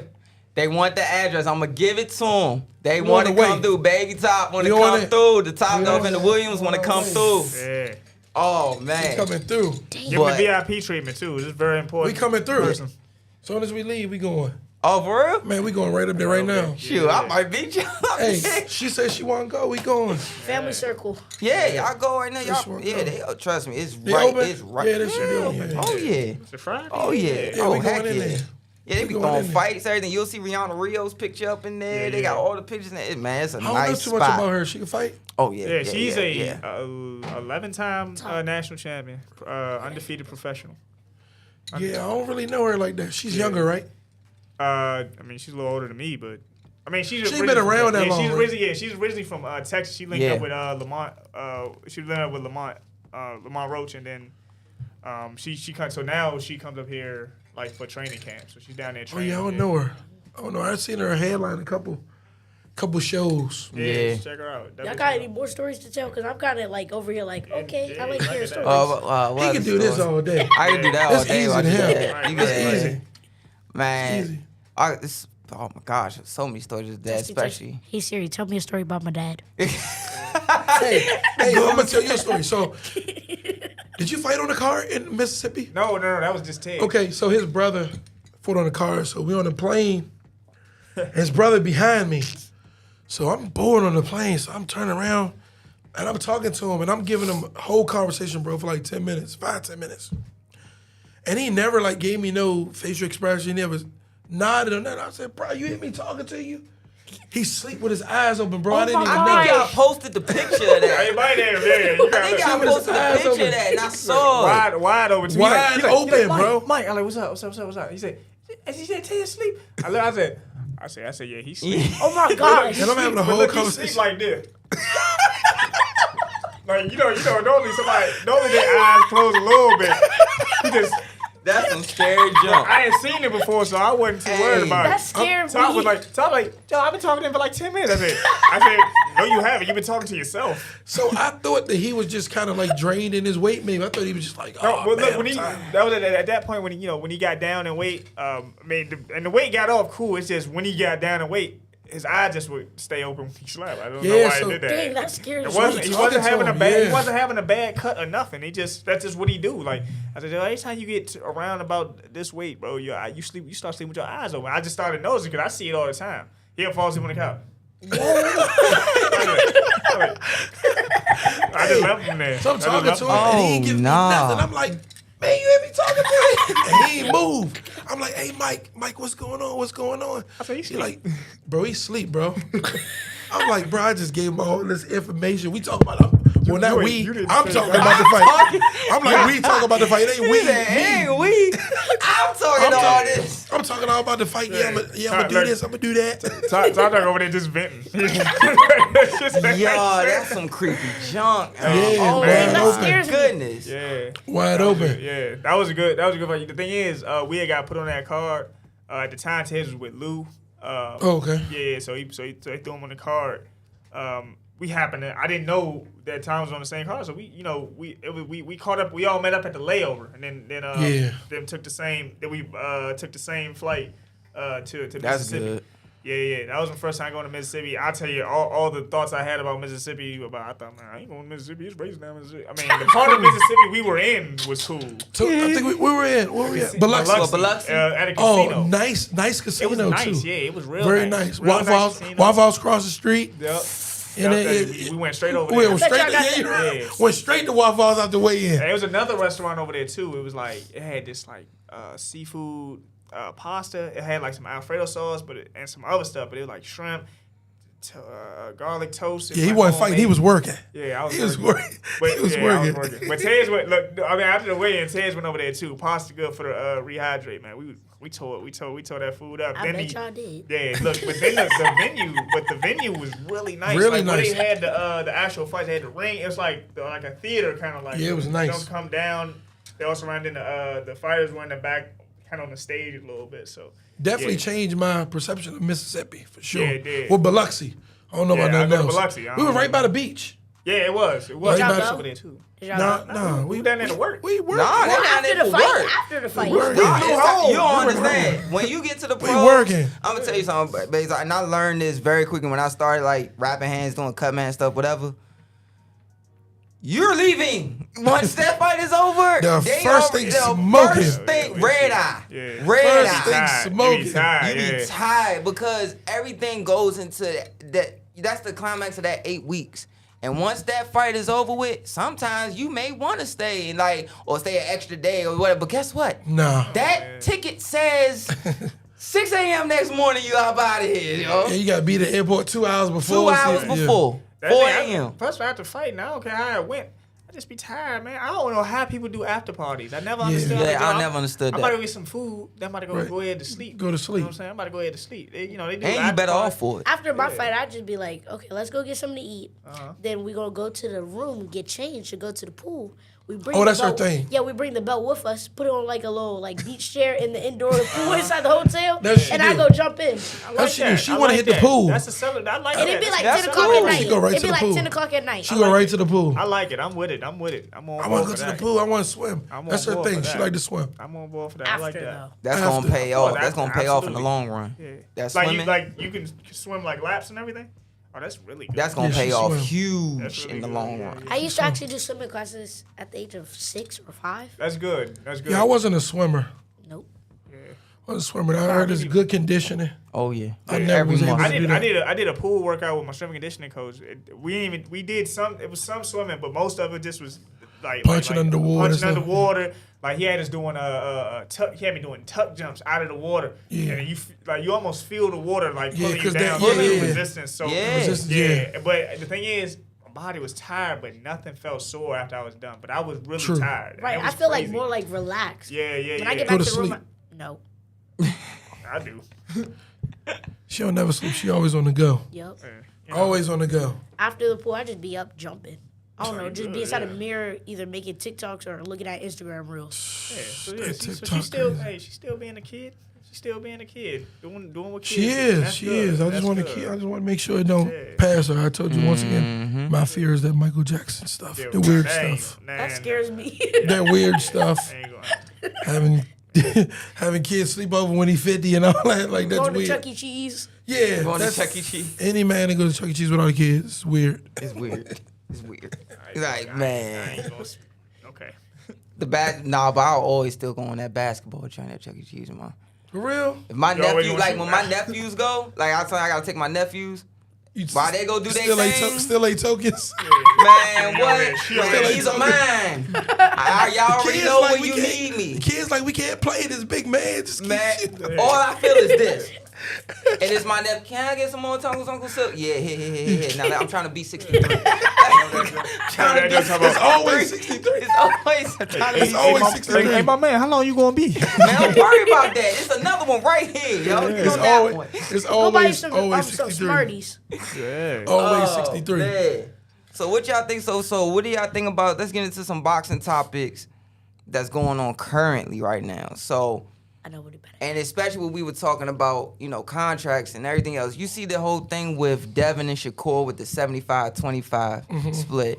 So to break down that for you, Bates, do you know about the splits on contracts so far? Have you heard a little bit of it in pros? Huh? So Nah, how they sure. break up the money? Nah, Okay. sure. Really know about to that. him. All right, so there's, of course, a pot of money, and then you're gonna get the gate and things like that, which is the people who are sitting at the people in attendance is the gate.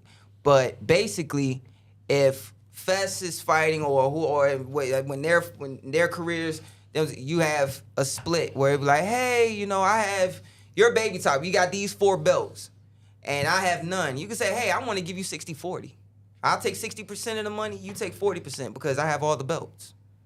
Sometimes that you can use that as leverage. So Devin, because of what he did with Kambosos, Kambosos got like $10 million plus back end. Because remember, they fought in Australia. paid.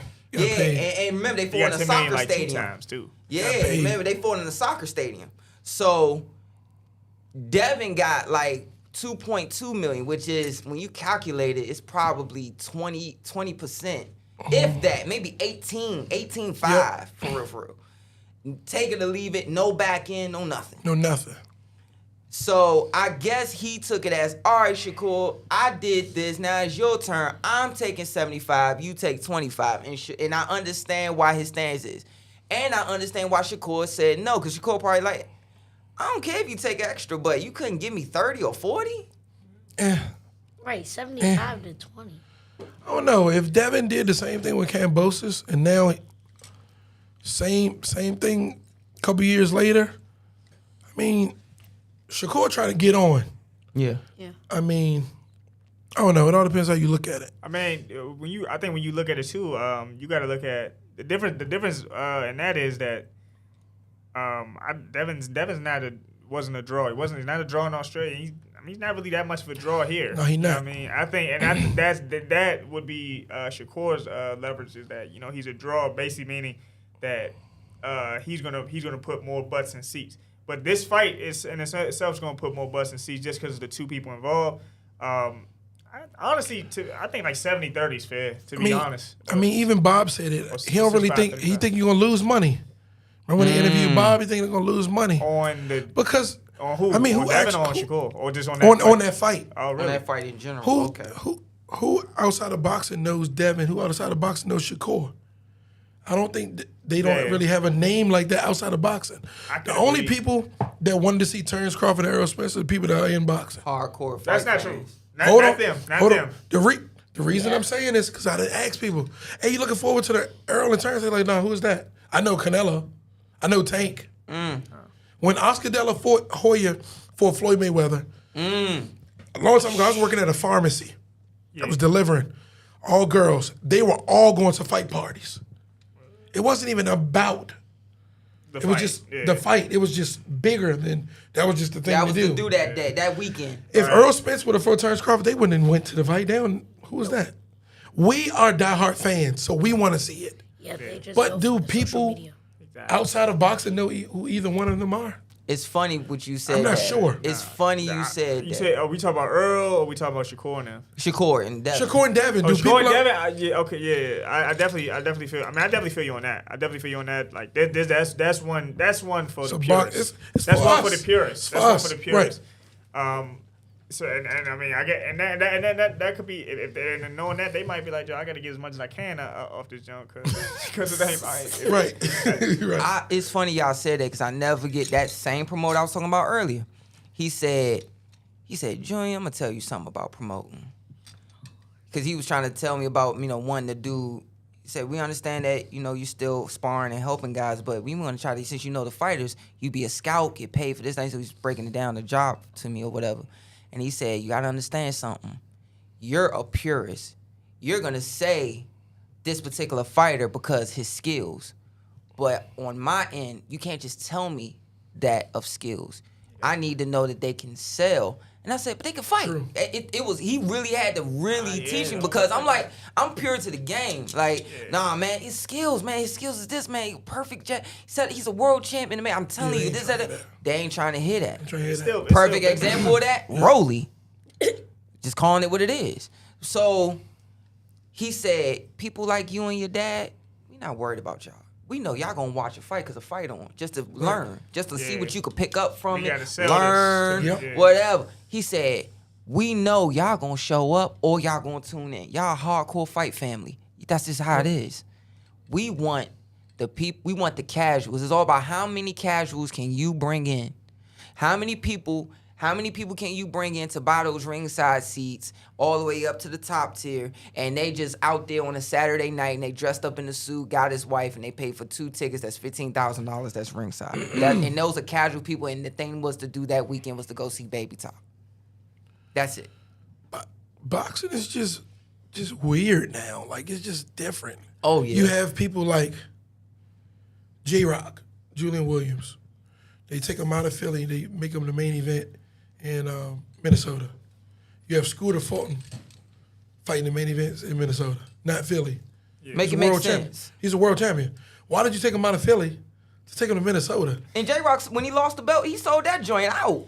He did good selling that place. That's what I don't get.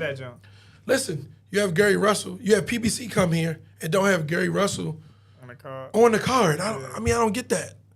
You bring in out-of-town people to headline at the Harbor. Yeah. I think it too is still a business, and what you gotta remember is it's about expenses. That Minnesota venue is probably still less expensive than Licora Center. That you say Licora Center in Philadelphia and things like that. It's still cheaper. And Julian wasn't the champion. Put him in the Blue Horizon then. I mean, yeah, nah. I mean, there's options. Blue That's their Rose Crawl. That's their Rose Crawl. Yes. Yeah. But when you watch boxing, he knows and things like that. It's still a business and about what sells. Of course. That's why Ryan Garcia can fight on a pay-per-view and he's never won a world title. Yep. You know what I mean, it's about an attraction. It's about revenue. It's about what you bring in. You know what I mean. That's where the sport becomes a business. For you, it's still, it's still fun. You know what I'm saying? It's still fun. It's still youth sports and things like that.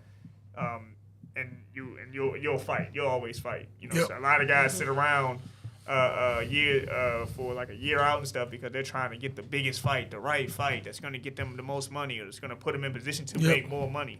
And I mean, and that's what it boils down to with Shakur and Devin. Devin went over to Cambosis to Australia. That was an investment. I felt like that was an investment for Devin. I'm gonna go. I'm not gonna get much on these young, but when I get these belts, I call the shots. That's what you trade. That's what he traded for the money he got. What he felt like he could have got. I took less. Now I run the division. The division doesn't move without me. That's one, and that puts his name in the talks for and all the negotiations for a lot of big fights, and he can talk bigger figures because he has the belts to back it up. I see what you're saying. I see. What's your take on that talk? Because you've been there, done that. Both. That's why I'm looking at both of you, because y'all been there, done that. That's why I'm trying to listen. I mean, the ball is in his court. Shakur would have to say, you know what? Make your terms, and I'm going to fight. Yeah, Shakur has to decide what like you want. Like Shakur wants those belts. Mm-hmm. You want money, but you're gonna have. There has to be some. You're gonna have some concessions somewhere. You know what I mean? Somebody got bend. Somebody got bend. And if they really want it, the expectation is gonna be that Shakur. I think that Shakur wins because he's not the champion. But I mean, I think Devin has options. If I don't get this fight with Shakur at 35. Just go up to 140. I can challenge for any of the belts automatically. So I mean, you got options, and I think that's why he's sending these low ball offers like, yo, he's moving like, yo, you're gonna get what I tell you you're gonna get. You're not gonna do as you told. That's how he's moving. Yeah, I think he don't really want to fight though. I think that's why he lowballed him. Yeah, personally, he don't really want to fight. I think if he's been at 135 too long. I think the thing is. If I were to pick, I would pick Shakur off of they're both very skilled, but Shakur's just coming into the weight class. Devin's been at the weight class for a long time. He said on multiple occasions that it's getting harder to make the weight. They said when he fought Lomachenko, he had to get on the scale a second time because he paid him in a way for him to go up. Yeah, he didn't get it first. He's going to try to. So I think, in knowing that, Devin's probably like, it's going to be a risky fight. I do 75-25. I walk away with a bunch of money. Win or lose, I walk away with a bunch of money. Go up to the next division. My name Shakur should have bucked the system and said, you know what? I'm going to take it. 75-25, cool. I think Shakur thinks, it's because he just thinks more of himself. Like, I'm a star. Can I at least get 30 or 40? I think this is the first time he'll be, if this fight gets done, this will be the first time he be the B side of negotiations, and that's not sitting. I don't think that's sitting right with him. His ego and his mentality makes him think, I'm bigger. I'm bigger than that. I'm bigger than 25%, which you probably are, but not when you're going up against the undisputed champion. True. This is why I love talking with this guy. True. What you think, baby talk? I don't really even know. Hey, that was a lot. That's all good. Yep. You okay? Do you watch Shakur? It's about another southpaw. She likes knockouts, remember? You see her face? Yeah, she turned her face up. But you know why I asked that? Because I noticed how she stabs to the body and tries to get the distance. You want to know the crazy thing about I thought. I tell her to watch Shakur. Shakur is great at controlling his distance. Control distance. He's one of the best people I've seen control distance. I be telling her all the time, watch Shakur. She don't want to watch him though. He control that distance, He man. knocked people out though. He been stopping guys with body shots. Yeah. Since he's gotten bigger and stronger, it's like since he's like. Man, that distance, man. Trust me. He control that distance. I think he might have learned some of that from Terrence Crawford, but then now he's surpassed Terrence Crawford, I think. Ooh, you know. As far as maintaining that, maintaining that distance because I sparred before, and like I got long arms. I was touching him a little bit, but like that big step back he does. Yeah. I get surprised a little bit when I fall short of punches. You know what I mean? Mm-hmm. Yeah. It's like hold up. Yeah, my arms are long. You know what I'm saying? You hit people from across the corner. Yeah. So when he step back, I'm taking all these notes like, man, he's closing a lot of distance. He got it from Terrence Crawford. I'm telling. Kell Brook told Terrence Crawford, it wasn't the power that gave me. It was the distance. How you knew how to control the distance. That's what really frustrated me and got me hurt. Controlling the distance. So I think Shakur might have got some of that stuff from Terrence Crawford. Maybe. Yeah, I think he did, but naturally in his mind, he ain't down for taking punches. Right. He be out, bro. He be out. Yeah, Terrence, boom, like. Oh yeah, come on with it. That's it. Yeah. I'm like, when he fought Valdez. Huh? What would you about to say, Baby Top, before your dad spoke? Because hold on, wait. I just want to change the topic for like 5 seconds. What's up? This is your world. Who do you guys think is going to win? I know who Top is picking. Who do you guys think is going to win? Bud, a.k.a. Terrence Crawford, or Errol Spence, a.k.a. Big What Fish? do you think first? I want to hear your take on it. Bud. Oh, and real quick, we just got to hit in the chat. Mr. Owl said that Shakur is going to put the butts in the seats, though. And he also said he is a draw, but he has to prove it. And our sponsor, Big Roy from El Paso, said, great show today from you guys. You guys are always welcome at our house. Hey, thank you. You gonna give me the Addy, right? Heck yeah, I'm gonna give you the Addy, man. Addy, I don't want to deal with Big Roy. I'm going down there. I'm going down there. Yeah. For real? We going. As soon as we leave here, we on the way, Big Roy. Yeah. We on the way. So what is your whole now so far watching Bud, watching Earl? What do you think, Baby Top? I think Bud's going to win because he has actually a lot of skill, and he knows how to like move around the ring pretty good. Look at his whole face change. Oh, keep going. I was thinking. I was thinking. No. What I do? What face I make? I don't know about that. No, that's not what I do. I was taking in information. Go ahead, Baby Top. Go ahead. Okay, and he has like lots of skill, and I think that his skill is going to put Errol Spence like where he needs to be put at, and it's going to put him in the right position where he wants to put him at. So she's saying like, because I tell her all the time when she's fighting and sparring, like put her in position. Yeah. Put her in position. You know, sometimes, you step away, you might, what I mean, put him in, what I mean? So that's what she means. She think Terrence going to be able to put him in positions. Yeah. You know what I mean? To counter him and, to hit him and stuff. And she think that him doing that is going to be able to, land the punches he wants to. Land the punches he wants. What you think, Fess? He go with Earl. He go with Earl. Honestly, I picked Bud. What? I did. Yeah. I mean, I like Earl. I like them both. The thing I look at with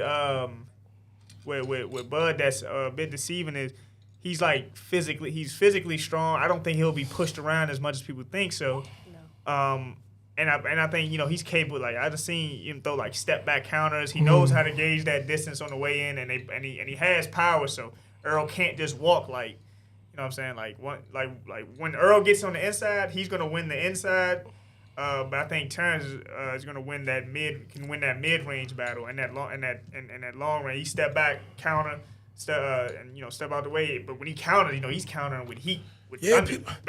People keep saying how big Earl is. They act like Terrence is a small dude. Exactly. Yeah, I mean, they think that because he started at 35 and they're trying to throw that narrative.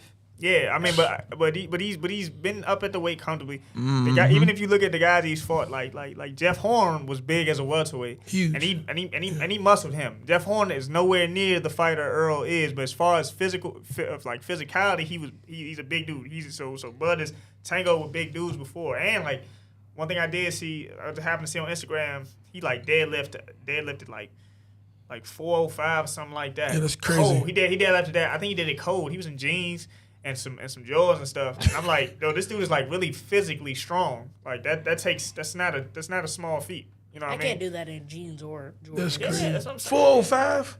That's huge. That's too much. That's crazy. Yeah, he just bought it. Probably somebody was talking trash. He was like, man, what? Boom, set the song back crazy. down. I'm like, man. I like so he's I think he's physically strong enough. I think he has that the looming sense of danger that being a knockout puncher. Earl punches hard, but I mean, how many people have you seen Earl put out? Only person I can think of is like Leonard Bundu. Yeah, that's he the only breaks person. people. He breaks people down. He's a And Chris breakdown. Algieri, He's I a think. breakdown fighter. He's like a breakdown fighter. Like a lot Earl- of stuff is hurting. And Earl, the thing about it, he gets better. But I think they both get better. Yeah, I told think they my both get dad. I better told my during the dad and my fight. brother. Yeah, I told my dad and my brother. I said, for the first 4 or 5 rounds, it's gonna be real tense, but they not gonna be firing off right until like the first big shot land. People might actually boo in the beginting. Once he gets to like round. You think? Oh. Look. No, it's gonna be. These guys aren't done. You know, these guys aren't done. They're not just gonna rush in there. But once the fight heats up, and it turns up, it's not gonna go back down. So from like round 5 on, nobody might be sitting down in that gym. Everything that's happening in that gym after that, it's just gonna have people waiting. Does a knockout happen? If a knockout happens, I think Bud would knock Earl out. If it goes to decision, I think I like Earl's chances a little better. But I'm picking Bud to win. I think he could potentially run Earl into something. Yeah. I've been going back and forth with this. I'm leaning towards Bud because of the adjustments he can make. But Earl has that type of power where he can take a piece of you that you won't get back. Where he's breaking guys down. He breaking the guy down, breaking him down. And it's like, okay, not saying that Terrence can't, but I'm saying, in my opinion, don't get frustrated. Don't turn into Holyfield. Because even though Bud gets even better, he remind me of, I remember Antonio Russell in the amateurs when he would get 8 count, and as soon as he get 8 count, he'll hurt 8 count you. Bud's like that. But my biggest thing is, you don't need to get hit and all of a sudden want to stay in that pocket too long than you need to with somebody like Earl and have too many exchanges for too long of a sequence. You don't need that. That's my biggest worry. And I think that's when Earl gets his stuff off. Earl, in my opinion, I want to get y'all opinion, but Earl kind of fights in 3 lanes. Like slick guys, we might pivot over this way, go over here, whatever. Earl, everything is, man, when Mikey Garcia fought him, he said, he gave me the opening every time. But every time he would give me the opening, he'll throw something, because the textbook boxing, Alexis Arguello, those type of guys, when you throw a punch, no matter how you block, there's still an opening somewhere. So every time he would throw, he said, man, the counter would be there for me to throw it, and he would just make subtle movements where it would be from either, he said it would be 3 lanes. It would be here, here, or here, where he would just move his body to or step over to or whatever. And then that counter's not there for me no more. I think Earl will have a hard time when Terrence Crawford's in southpaw. Yeah. The reason I say that, I was in the amateurs with Earl. And Earl real cool. He always had problems with southpaws. Always. We got a southpaw. We got a southpaw from DC, David Grayton, Day. Yeah, Day. Team Combat League welterweight too. Shout out to my teammate David Grayton. Day. First time Day fought him, we was on the Golden Gloves team. He fought him in Salt Lake City, Utah. Fought him the first day. Yeah, he was just telling me about that. He beat Earl. They didn't give him the decision. They gave Earl the decision. I thought he beat him. Fought him again in the Golden Gloves, finals. He beat Earl. I think he beat Earl twice. Earl don't really like aggressive southpaws.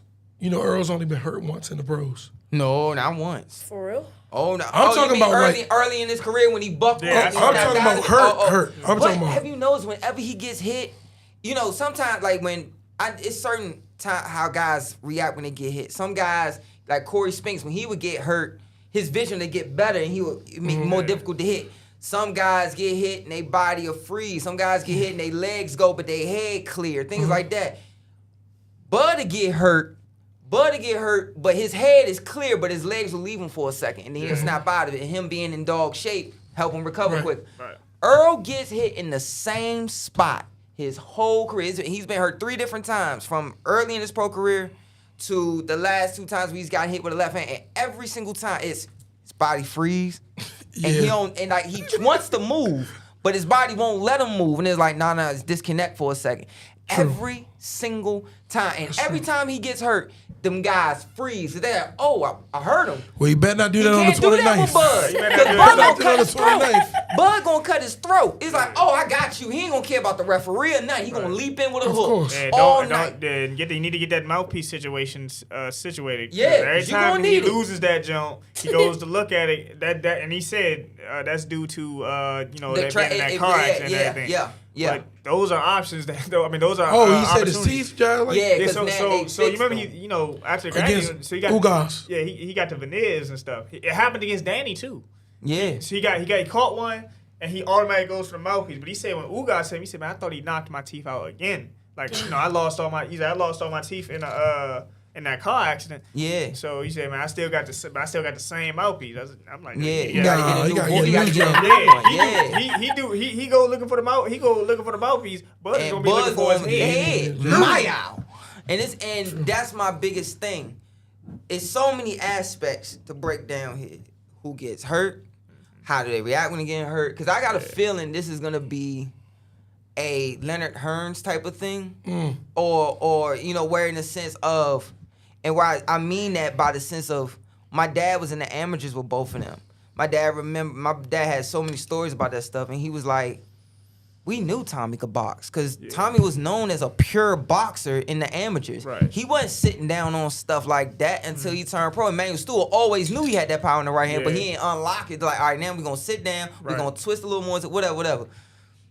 And then when he finally got hurt against Mr. Ray, he turns. Everybody like, oh, we didn't know he could box. Yes, he didn't get that far if he couldn't. And it's like I think I could see this fight where the dance changes 2 or 3 different times. Yeah, no, 2 or 3 different times. The dance could change, but I think this fight is gonna have some similarity to Hagler Mugabe. I think it's gonna have a similarity to that. They like at Hagler's best, he switches and stuff a lot, and he's willing to, and he's always down. He's always down to rumble. Yeah, and Mugabe, he's pretty much coming in. They're gonna meet at a certain point. They're gonna meet each other with force. I think most adjustments that are gonna get made are gonna be from Bud. But the thing about Earl, it's things he does well. He got to me, I tell everybody, he got like 3 signature moves he always do, where he throws every time he throws a double jab, he throws a left hand behind it. Almost every time he throws a double jab. After the double jab, throw the left hand, he hits both sides to the body. And the other thing he likes to do is make somebody roll under his hook and then hit him with the power hand hook. You know what I'm saying? So he has these things that are done. He got these things down to a science. Like, I do these things. When they land, they always work. Like, I guarantee when these Jones connect, they're gonna work. Yeah. So you got. Meanwhile, you do have, and then on going against that, like I said, you have a very, very, very solid arsenal versus a guy that can make the adjustments as necessary. But he doesn't.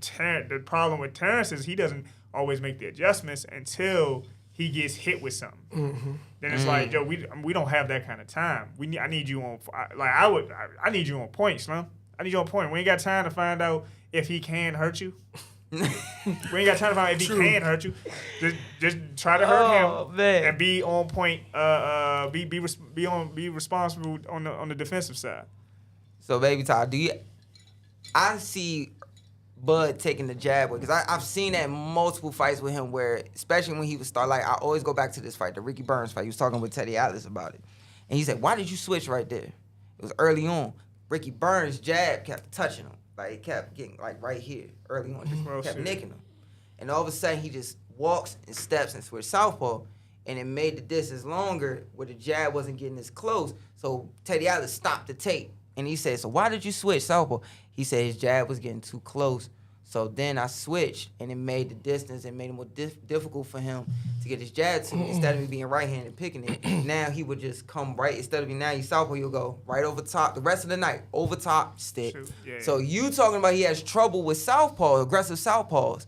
First thing that came to my mind when he said that was what I've been talking about, him taking away that jab and coming over top. Taking away the jab, and then maybe throwing that same shot he hit Kell Brook with when he went over top and then just dropped it down. Went over top and just cowboy shoot it. Boom, just drop it down. Boom, drop it down. Boom, drop it down. Who is Earl's best win? like as far as like what resume or resume. or how he looked. Like resume. It's got to be what Sean. Okay. Yeah, I would say Sean. Under that, Kel Brook, because of how Sean and Kel. It's gonna be Sean, Kel, or Kel. Man, And Terrence Crawford would be Sean too. This would be Sean. Gamboa. But No. yeah, I only say that because he got hurt, because he got buzzed. No, I say that because he got buzzed. No, yeah. If we're talking about performance or resume. Resume. Oh, resume. Okay. At welterweight, it's gonna be Sean. I mean, no, it's Sean. What to say? Sean. And Ricky Burns was undefeated, right? Yeah, at the time, Oh, I believe you gotta give him credit for that when he went overseas. You give him credit for that. You always gotta do that. Yeah. If they go overseas, gotta give them credit for that. That's a different atmosphere. And he wasn't supposed to be in that spot. He only got in that spot because ESPN wasn't even trying to. Tim Bradley kept on telling man, put this dude on, and then he winded up. Breedis Prescott. He was fighting on the card with Breedis Prescott. Breedis Prescott guy fell out. Bud was he was like, I'll step up and fight Breedis on the pay-per-view. I forget what pay-per-view it was. Wind up beating him. Then it was like, all right, we gotta. It was like the Jerry Hurd thing. Like, all right, we gotta give him another one. Prescott? Yeah. Did he stop him? I don't know. No, I think he went. No, I think he went to unanimous decision. But he was clipping Breedis Prescott. He was clipping him. And then the next one. Then it was like, all right, now we're gonna take him over to Ricky Burns, and it's hell over there in England, man. They let you have it. They booed the entire time. Anytime they said Terrence when he walked out, booed the whole time. Like and it's not even from a place of like this is what they just ride for their folks. You know what I'm saying? Yeah. But they respected them too. They was like, oh, it's all love, man. We just love Ricky. They love it. They love it. They gonna boo, but as they left, they shook hands and everything. They not they get a little uncivil during the action. Man, what? Oh my goodness. But that's the thing. That's the kind of support you're supposed to have when you fight. Like of course. Yeah, like you come like. Me and my brother in the Teen Combat League, my brother sent the link to some people to check it out. And this is supposed to be one of our friends for a long time. He said, oh, no, that New York team might get y'all. I'm like, yo, you don't know none of them. We went to high school together. We grew up together in the same neighborhood and everything. That's how it go. That's some sucker stuff. That's how it go. But back to it, my pick right now is still. But I've danced with it a lot. Yeah, me too. I'm picking. So you never told us who you was picking? Oh yeah. I'm gonna go with Bud, but man, every day I change my decision. Everybody changes to Bud now. Yeah, everybody is. A lot of people starting to pick Bud now. Coach Fox is sticking with Earl. He just thinks he's bigger, he's stronger. It's a pick 'em fight though. Like the thing is, I'm at Headbangers the past 3 weeks to go for sparring. They have been arguing. Yes, to the top of their lungs. Hillcrest. I was being funny. Like, man, I said this fight is splitting entire gyms down the middle. Like, he's like, nah, bro, he gonna do this. It's really that split though. Man, Hillcrest, I'm the only one thinking Bud. All them man Earl gonna beat him from pillow to post. Nah, it ain't gonna be that. It's split like that in the gyms. It's split like that on Twitter. It's split like that everywhere. Like I was saying, this ain't big like this ain't Mayweather Pacquiao big, but this is a big one for the time. Like, and I think this is gonna be one of the most excited ones. Man, I'm excited. If anybody got any sense, don't bet on this fight. Don't not bet on this fight at all. So Baby Top. Don't bet. Baby Top, what do you think about Canelo fighting Jamel? Do you think he ducking Benavidez?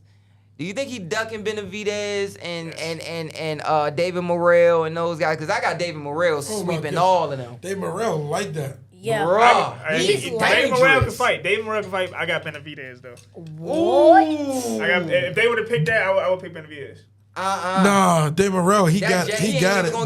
He got it in the bag. It's too good. David Morrell. Why do you think so, Baby Top?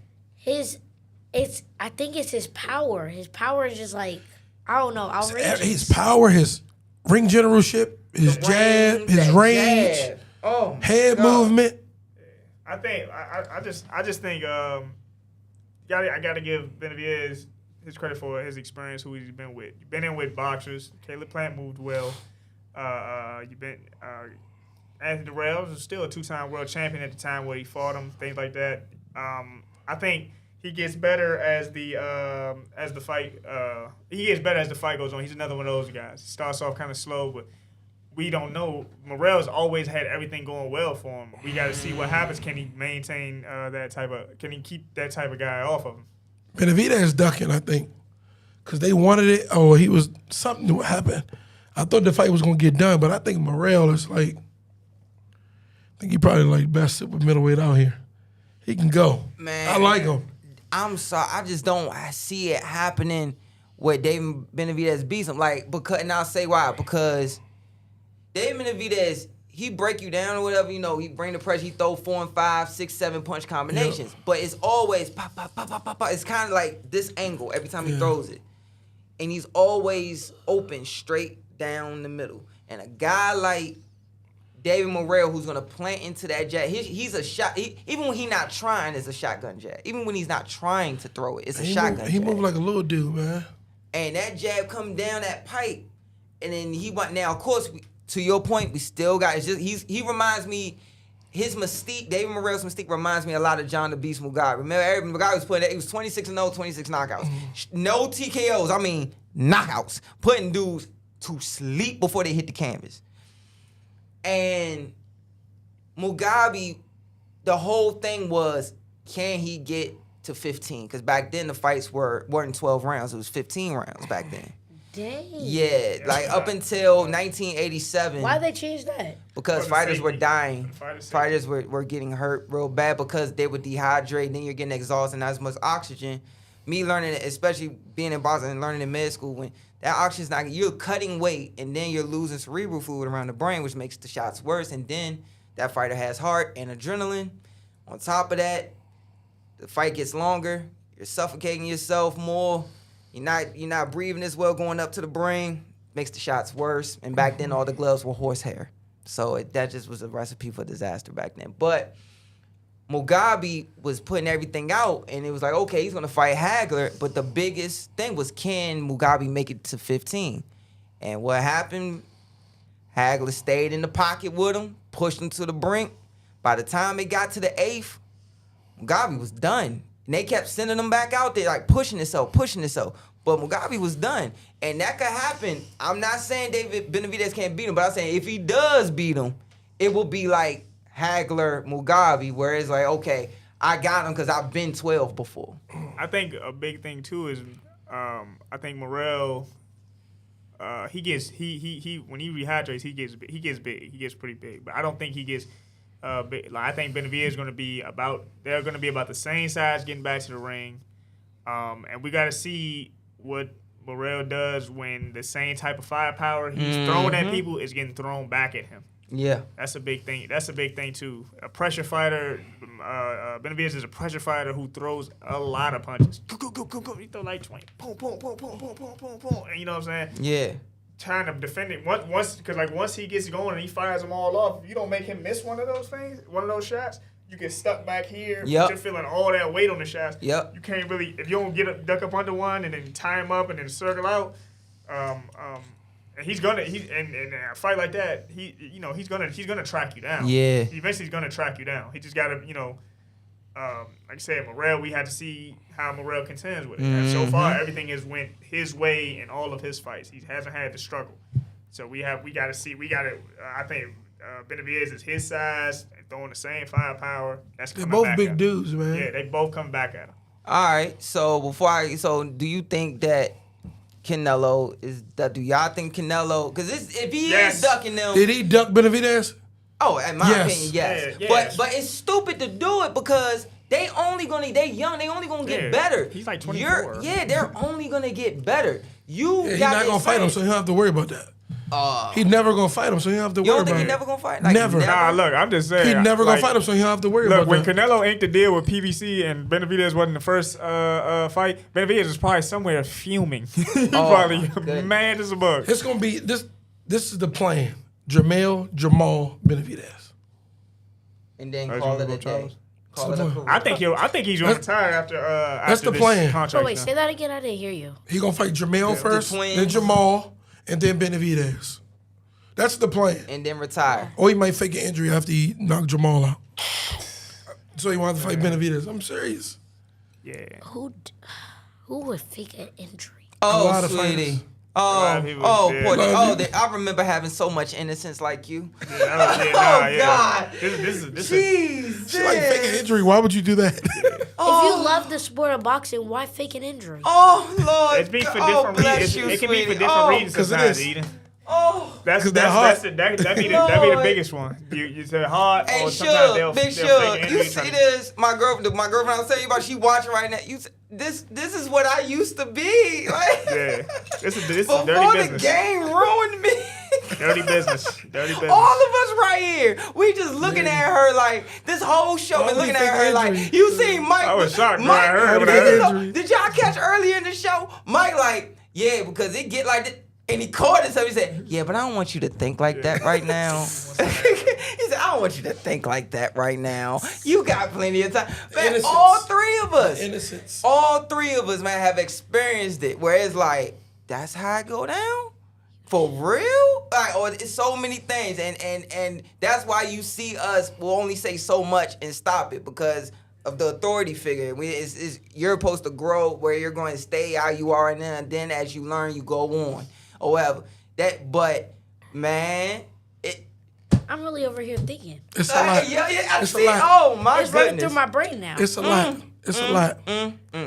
So before I get you out of here, what's next for you, Baby Top? What's next? Besides El Paso. Besides El Paso. You don't know your schedule? No. We got a all women's tournament next weekend in New London, Connecticut. So weekend tournament, and then we have the first ever women's national tournament, July 22nd through the 29th in Toledo, Ohio. Yep. All right. Definitely. I'm going to be keeping in contact, making sure that, go ahead and do your thing, man. We Definitely. You have Kenichi Bear, you have us here that will help support you, man. And to this guy, when I was sick in the hospital, your father would check on me all the time. Whenever he saw me, it didn't matter. Yo, how school going? How your body doing, man? How this, that, and the third doing? Yep. Man, you doing. So I owe him that. I owe him that. I wanted to make sure I brought that up live on the show, what you did. That's what's up, man. I appreciate that. Yeah, I don't forget. I don't forget nothing, man. Appreciate that, my man. Definitely. You know that, bro. So my girlfriend still needs your autograph. You think I'm joking? And she still want to try to make either one of these. I got to show you the other one. She got metal ones too, like with the girl charms and all. I'm going to show you all of them before we get you out of here. But, ladies and gentlemen, we going to go shoot the commercial. Y'all go ahead and follow Baby Top. Y'all go ahead and shoot out y'all handles on Instagram so everybody can follow you. You want me to go first? Okay. My Instagram is babytop_13. And my dad's Instagram is... Baby Top Dad. Oh, yeah, Baby Top Dad. Baby Top Dad. And then we have another one is called Team Top Dog Management on Instagram. It's about you right now. Baby Top_13. It's about you, not the management. That's all right. That's all right. Hey, it's a family business. She trying to put the management out there. That's all right. Nah. And then we got my mom's Instagram. Oh, no. Girl. Oh, why not? He asked for yours. Baby Top_13. Is it capital or lowercase? It's the exact thing. But Baby Top, we proud of you. You keep doing your thing. I will make sure if you fight on the next stump y'all want, I hopefully she'll be there doing the same thing I was doing last time. We trying to fight. We trying to. Yeah, man. And you just keep doing it. Please stay that way. Stay the way you are. It's a beautiful game, but it has its turns. It has its peaks and valleys. But it is a beautiful game. And the way that you feel about the game, like not too many fighters grow up that way, feeling that way, and stay that way. So it's beautiful to watch. And you got Mike, you got all these fighters around you that you could just pluck from and that we don't mind. Like, you was like, oh, tell me a story about that. I don't care. Ask me anytime. I'll tell you anything you want to know. Anything, any story I got. Okay. You just keep doing your thing, yo. So we proud at the Kenichi Bear Studios, man. We going to get them out. We going to shoot to a commercial break for the Kenichi Bear Hibernation 5 headphones. And then we'll be right back. I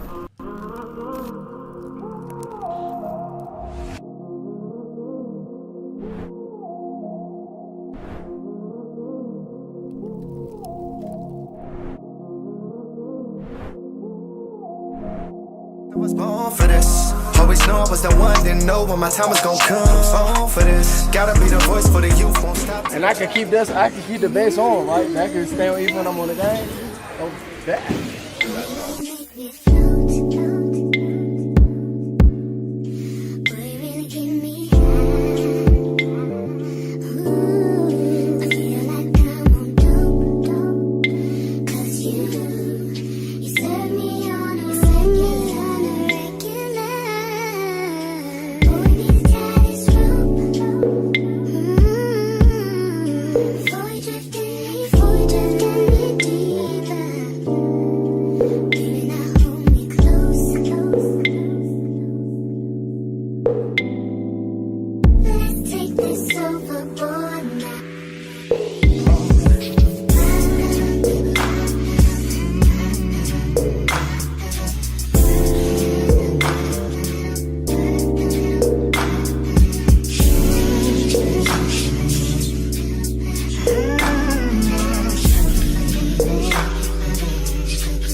Are you still using these to play games?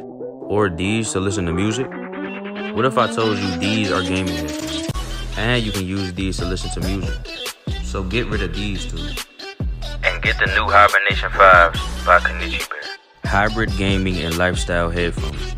Out of the box, you can connect to any console or PC. Bluetooth ready with a low latency USB adapter. Color RGB and extreme bass mode. The HYBERNATION 5s are just to you.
was born for this. Always know I was the one, didn't know when my time was gonna come. Born for this. Gotta be the voice for the youth, won't stop. And I can keep the bass on, right? And I can stay on even when I'm on the game. Oh, that.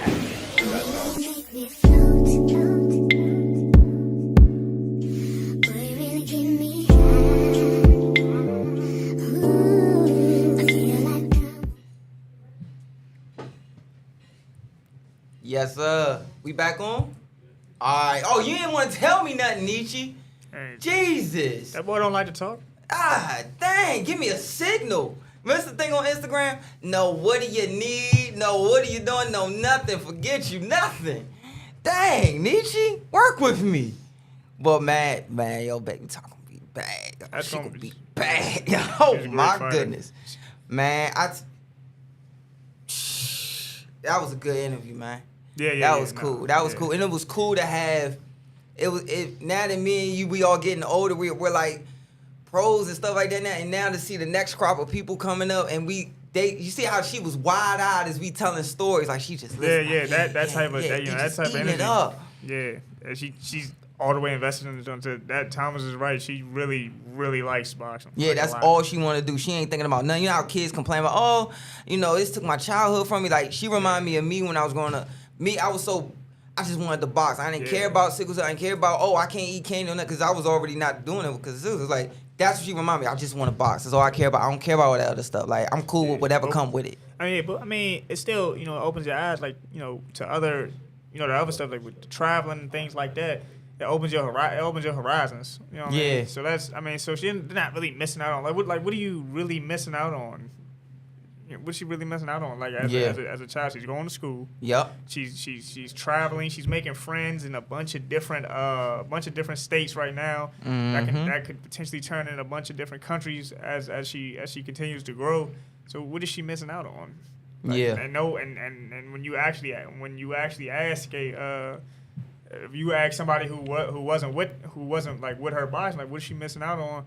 They're not gonna have a good answer for you, because she'll be able to say how many of y'all been to this state, and this state at the age she's at now. How many of y'all do this much traveling? You know what I mean? So it's good, and it helps you grow up fast. Boxing just you learn how to eat and take care of your body and exercise, and it makes you grow up a little faster. Yeah, and it make you more disciplined. It forces you to grow up quicker. It forces you to grow. A lot of stuff that may amuse other kids don't even amuse you. But I'm still stuck on these kids that are nice to her in school. Like where was that for us when we was going? It was the total opposite. Like we here. Yeah, no, it's good. It's good to see that they're supporting. They're supporting. I mean, it could be because, but it could be because too. She is a young lady. She's a girl. Yeah. The girls might take be a little more supportive at that age, but and that's as a young man, you can't do that to me though. That's unnecessary. I mean, bro, like that dude I did it to can fight 100 times better than you. So I'm pretty sure I can do it to you, but it's still good to see. So shout out to Thomas Williams, and shout out to Eden Williams, just because you see the father-son dynamic all the time in boxing. At the father-daughter dynamic. Yeah. Like that. Yeah, I like it. I like their chemistry. They both knew what each other was going to do and say. How they kept looking at each other and everything. Right. So what's next for you, sir? How you been doing? Yeah. I mean, for me, what's next? Like I said, I'm still part of Team Combat League. That's the DC Destroyer. You didn't bring me a shirt, son. I don't have one. Somebody just gave me this. So I'm finishing up the Team Combat League. Shout out to the DC Destroyers, everybody on the team. We finish up in August. We're in the semifinals, or their playoffs and everything. Yeah. We're looking to win the whole thing. I told the guys, what was that, Wednesday, or Monday maybe. Now it was Monday. I was like, man, let's win the whole thing. We dude once told me, man, history can only be made once. So when that the first year that this thing exists, we win it. Yep. That's always going to be in the history books. So the first that won, the DC team came through and won. They started off, the season started off kind of shaky, just learning the new. It's a concept. Yeah, it's a whole different new concept. You got one round of work. Me, I'm used to the marathon, so that's a big part of the reason I joined, just to improve my starts when I get back into the traditional version of the sport. What's all that? Man, we ain't gonna just breeze past. I don't know if y'all saw his first fight with TCL. Why you do that man cruddy like that, man? I mean, when you get to winging like that and... Why you do that, man, that cruddy, man?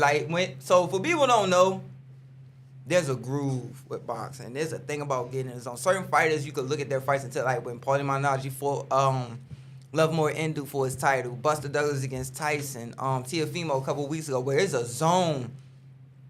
When you fought for the title, it's just, this boy is on. He is on. And sometimes you be in it. It's like that Eminem song. He said, once you're in it, you stay in it, you admit when it's at its end. Some fighters jump in, jump back out of it, jump back into the zone, jump back out of it. Like Manuel Gustis was known for, he'll jump out of it, go back into it, whatever. But first round, within the first 30 seconds, I'm watching out. Oh, nah, he feeling it already. And the first stick I saw you step on, I was like, oh, yeah, he feeling it already. And then, man, I saw you start doing your thing. I said, oh, this is just foul.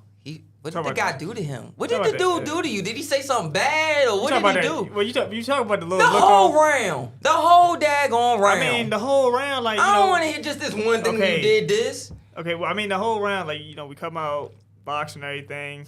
I land some counter left. Once I can gauge how a fight's gonna go by how soon I start landing left hands.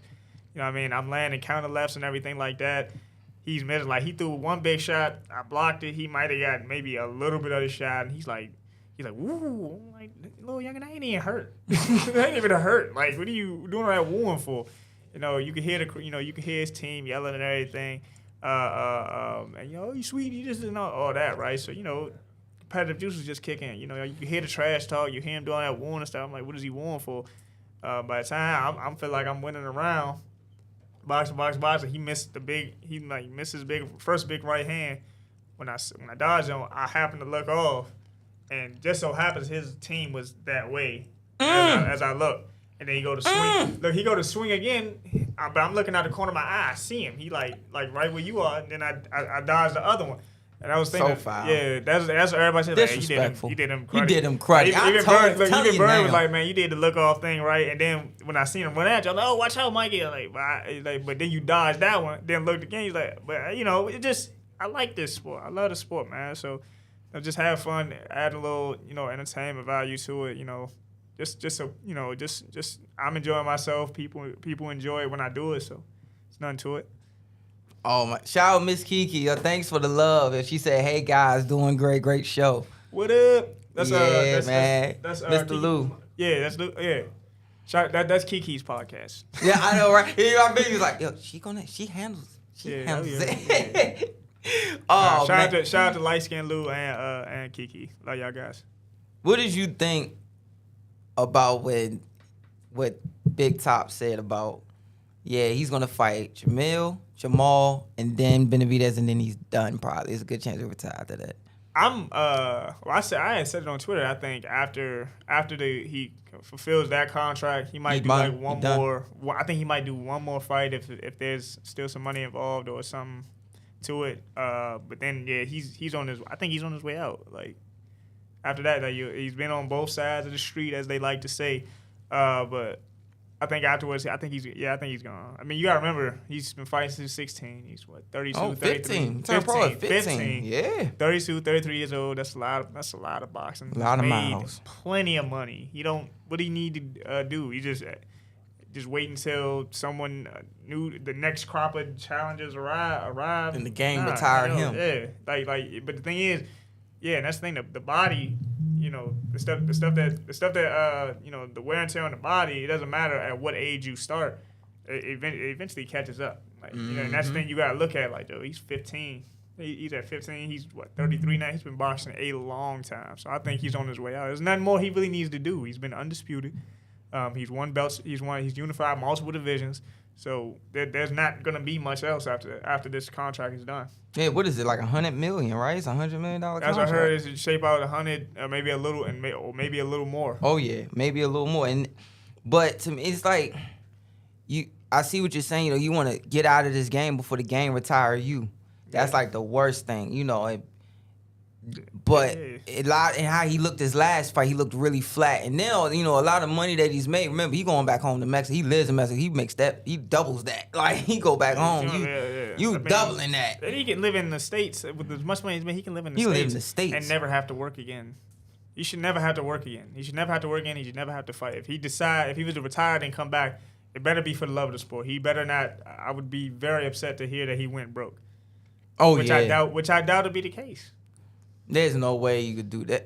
Yeah, he's made enough money for a couple lifetimes. So once he walks away, he'll enjoy it. I mean, he's only in his 30s, so if he retires in his 30s, it's like, yeah, I'm there. I can live a whole nother. I live a whole nother life now. You know.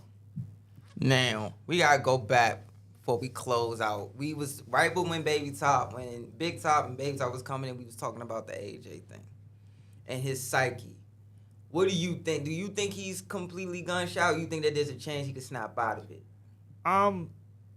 The thing about it is, like, you know, I'll be talking to my dad about the Andrew Ruiz fight, the second fight. He always be like, man, he ain't fight like no heavyweight. He fought like a sucker, blah, blah, blah. You know, things like that. He was saying stuff like that. Like, he ran the whole night. I'm like, well, Dad. And I don't remember him ever giving me a straight answer. I'm like, Dad, what was he supposed to do? You know, he couldn't do what he used to do. You know, he can't do what he used to do. So what was he supposed to do? And I don't think he never really gives me a definite answer. It's just like you can't do the same thing. You can't do what you typically do. Andrew Ruiz was a heavyweight that throws a lot of punches. You know, typically the heavyweights throw 2 or 3 and then reset and try again, then another 2 and 3, then reset and try again. Yep. You know, so I mean, he knew. I mean, he did. He knew he couldn't be in. He knew he couldn't be in there too long. I think. But the thing about it, when you do make adjustments like that, especially when you want to tighten up your defense, you have to find a balance between, you know, being patient and still being assertive. And I don't think he's really found that yet. You know, like he still lands big right hands and stuff like that, and. I mean, he just gotta follow up more. Just be defensively responsible. Yeah, that's all. And I never understood that. So I'll say he might be a little timid. Yeah. And people understand, like, you never know what that fighter's psyche may be like, because he's been chinny, as people want to say, since the amateurs. So it's like, okay, now we taking the puffy gloves off. We taking the headgear off, and the gloves are more condensed, and that makes it worse for me. And then he's going into a fight with somebody who don't like you, who wants to hurt you bad, who wants to get that lick back. And now if you get hit, now you're going to be completely called an England fighter. Like, you're not going to be a worldwide fighter no more. You're going to get looked at as that. You know how Americans try to put England fighters, like, oh, it's second tier. Like, it's a lot of money over there, but that you can't make it worldwide if you're over there type of thing. Right. And that would be heart-wrenching. But I'm like, dog, how much money goes out the window? Eddie Hearn signed him to like a career deal with Matchroom 2 fights ago, where it's like all his fights will be with Matchroom for the rest of his career. Something like that. And it's like, bro, that all goes. That contract is cut. See, people don't understand this, and this is where I really want to get, because me and Fez have real convos, and that people don't understand when you lose. What Andre Ward said, what he said against Crawford, when he was like, people don't understand. You can lose one fight. It could just be a robbery, but you lose one fight and your pay grade get cut in half. Absolutely. And if you looking at that contract, in my head, he has a luxury where I don't even think that happens. Where he doesn't lose. Yeah, he doesn't lose. I really think so. I think he has that luxury. Right. Yeah. Off the note. Okay. Yeah. I mean, if that's the case, then I mean the person that loses out the most is gonna be Eddie. Yeah. Right? Yeah. I mean, I think as long the UK they love boxing over there, so he'll always kind of have a draw. He'll always be a draw. He'll always have a home to fight, and probably until he's had his fill of it. You know what I mean? But like you said. You say he's a worldwide fighter. He's still barely a worldwide fighter. You came to America. You went to Saudi. You were in America, went to Saudi. You lost in Saudi twice. You came to America one time and you lost there. Are you a worldwide fighter or you're no, it seems like he's already a London fighter. They're gonna like if you look at it when they go and do their little documentaries about Anthony Joshua, they're gonna be say never went to the States one time, never got it right, and then they're gonna compare him to guys like Lennox. Lennox came over here, wreck shop. You know what I mean? Came over here, ran the thing. Came over here, beat the Klitschko. He came over here, beat Morrison, beat Holyfield, beat the Klitschko, or one of the Klitschko brothers. Beat Italy, yeah. And then retired. Then was like, oh, he had his reign. He was one of them. You know what I mean? AJ doesn't right now. He doesn't get to boast that as like he's one of Britain's great heavyweights. Yes, he's one of Britain's great heavyweights. Lennox Lewis is one of boxing's great heavyweights. Yeah, that statement right there says a whole lot. But man, back to Baby Talk. The innocence. That was funny. Like everything that we were talking about, like even what we just talked about the pay grades and all that stuff. It kind of had her whole. Me and you notice how all of us kept talking, but especially you and me, like we would stop some of the stuff we would say halfway, a quarter of the way, because like no, you don't need. I didn't want to like break any love she has for the sport. I mean, that stuff she ain't got to worry about. She ain't got to worry about no time soon. This is still supposed to be fun. It's still supposed. We get into we brought both of them. All right, we can talk the business of boxing with Thomas, and then with Eden, we can talk. We can talk about the technical stuff and stuff about the amateurs and things like that. I mean, it's two different sports. You know what I mean? Professional boxing, because professional boxing becomes a business, so it's not just about as many belts she won. It's not even just about that sometimes. Well, not just sometimes. It's never just about that. But I didn't want to like deter. And then when she asked her, why would anybody fake why would they fake an injury? I think we all kind of looked and like, and I'm whoa. like, there's like a lot of reasons, like you heard when I said I went. They just broke my heart. Oh, sweety. Yeah, and that's the thing for her. It's still for the sake of winning and the sake of competition. Why would somebody fake an injury? Are you here to compete or not? At that age, we would all ask the same thing. Or in her situation, and even as amateur boxers, like, I thought you came here to fight. Then we've been around the pros, and we understand that like people just have their own agendas. Mm-hmm. So people fake injuries. Like the Devin thing, it's like maybe Devin purposely put that contract out there to overprice it because he trying to weigh his options before he really solidified. Yeah, we gonna do this with Shakur. My body hurts. I maybe want to go to 40 at least one time, give my body a break. Right. Like there's a lot of other things that go on. He got Shakur in his left ear, and then he got the 140 and all these potential opportunities in his right ear. Still a lot of opportunities. I mean, he's out of I can't really see him making 35 another time. If he's gonna do it, it's gonna be for Shakur, and after Shakur, he should roll. But then somebody else is gonna come along and say, "Yeah, I'll fight him," and then you got a decision to make, and you got to, man, like you said, and you see what's going on with Virgil. You got to make it. You might have to make it for your health, for health reasons. The thing is, if he struggles to make weight in that fight, and he doesn't put the weight back on the proper way, and he's a half step behind a guy like Shakur, that's like being even at Devin's level, a half step behind is like being a whole step behind with someone with the level of skills as Shakur Stevenson. So it could, then it could be. And then he'll always be, his fans, or he'll always be able to say, man, I stayed down there way too long. Or he could win it and say, yeah, I did it.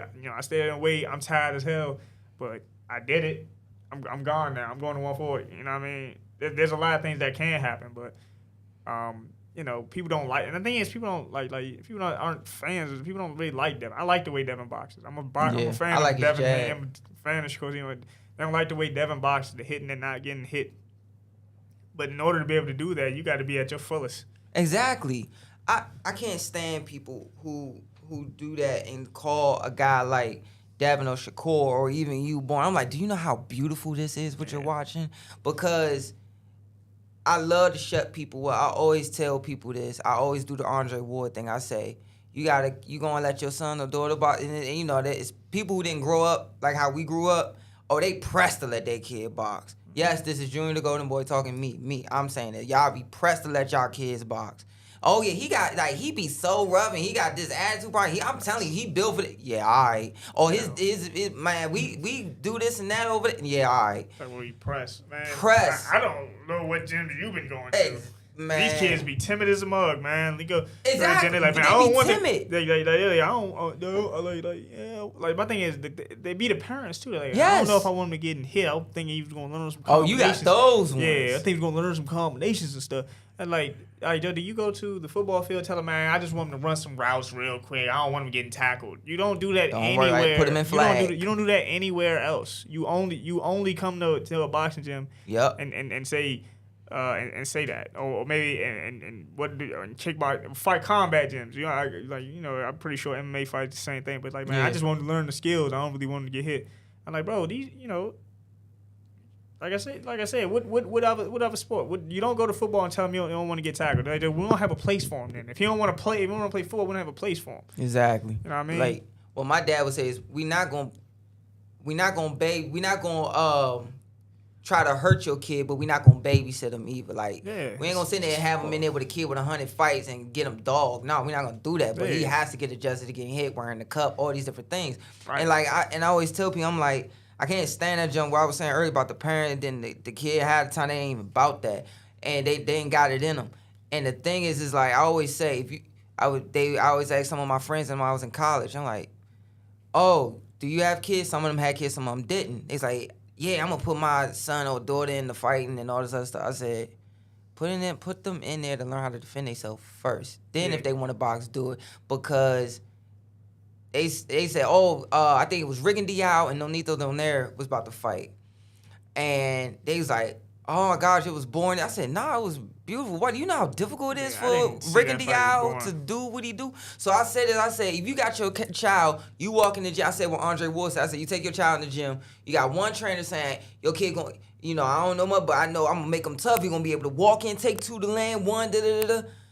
Or you got the other coach that's further down, a guy like you, like, look, I studied this art. I gave everything to this art. I know how to work distance. I know how to get my 1-2 is my main thing. I'm gonna set your kid up to be able. He's gonna have to fight sooner or later, where it's gonna be tough fights where you gotta dig down. That sometimes comes with the territory. Right. But he will not be in no wars unless he absolutely has to dig down deep and be in a war. But I'm gonna teach him how to box, hit, and not get hit, the least amount of damage possible.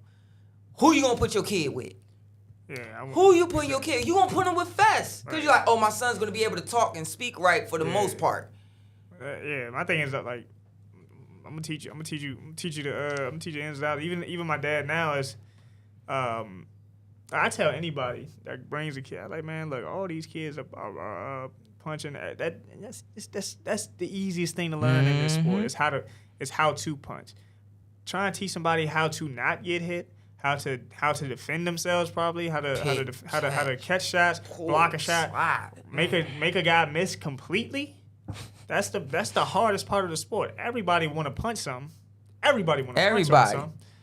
Then nobody people rarely prepare for. They see a kid who, he real aggressive, he punched my mitt real hard. Give me a little bit of time, I got him. I'm like, all right, cool. He punched hard. Can he take what he dish out? Exactly. Can he defend against what's coming back at him at all? You know what I mean? They don't have those conversations. They get enamored with, he punched. Oh, you heard how that mitt sound when he hit? Yeah, y'all watch out. We seen hard punches before. We seen them come and go, especially people with experience. Like, we seen people come and go before. You know what I mean? And then they're like, you see that? Like, look, that's like that right hand probably harder than the other right hands, but you roll the same way like I showed you with the other kid, and he's gonna miss it. What good is having something that what good is having a hard punch if you can't land it? Mm-hmm. Exactly. But man, I want to make sure I say this live on camp. Man, you moved your schedule around just to help me out today, and I greatly appreciate it, man. The show could have went.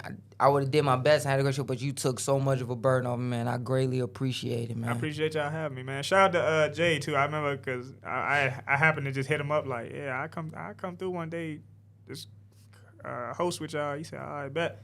I didn't know it was gonna come back around this quick. But yeah. What you said? Is his birthday? Shout out. Yep. Yeah, happy birthday. Yeah, have your hot girl summer, Bink. That's crazy. Do your thing, man. That's crazy. Every time I'm gonna say that every time you say that. Go ahead, so do he your knows. Thing, man. So he knows. So he knows that that's you and not me. Oh yeah, it's me. Yeah, go ahead. Go ahead, crazy. shave your legs. Go ahead, get your pores done. All that other stuff that Kayla got you doing, man. Go do your thing. Have your birthday, boy. It's your thing. That's crazy. Go ahead, drown in the booze, boy. You good? That's crazy.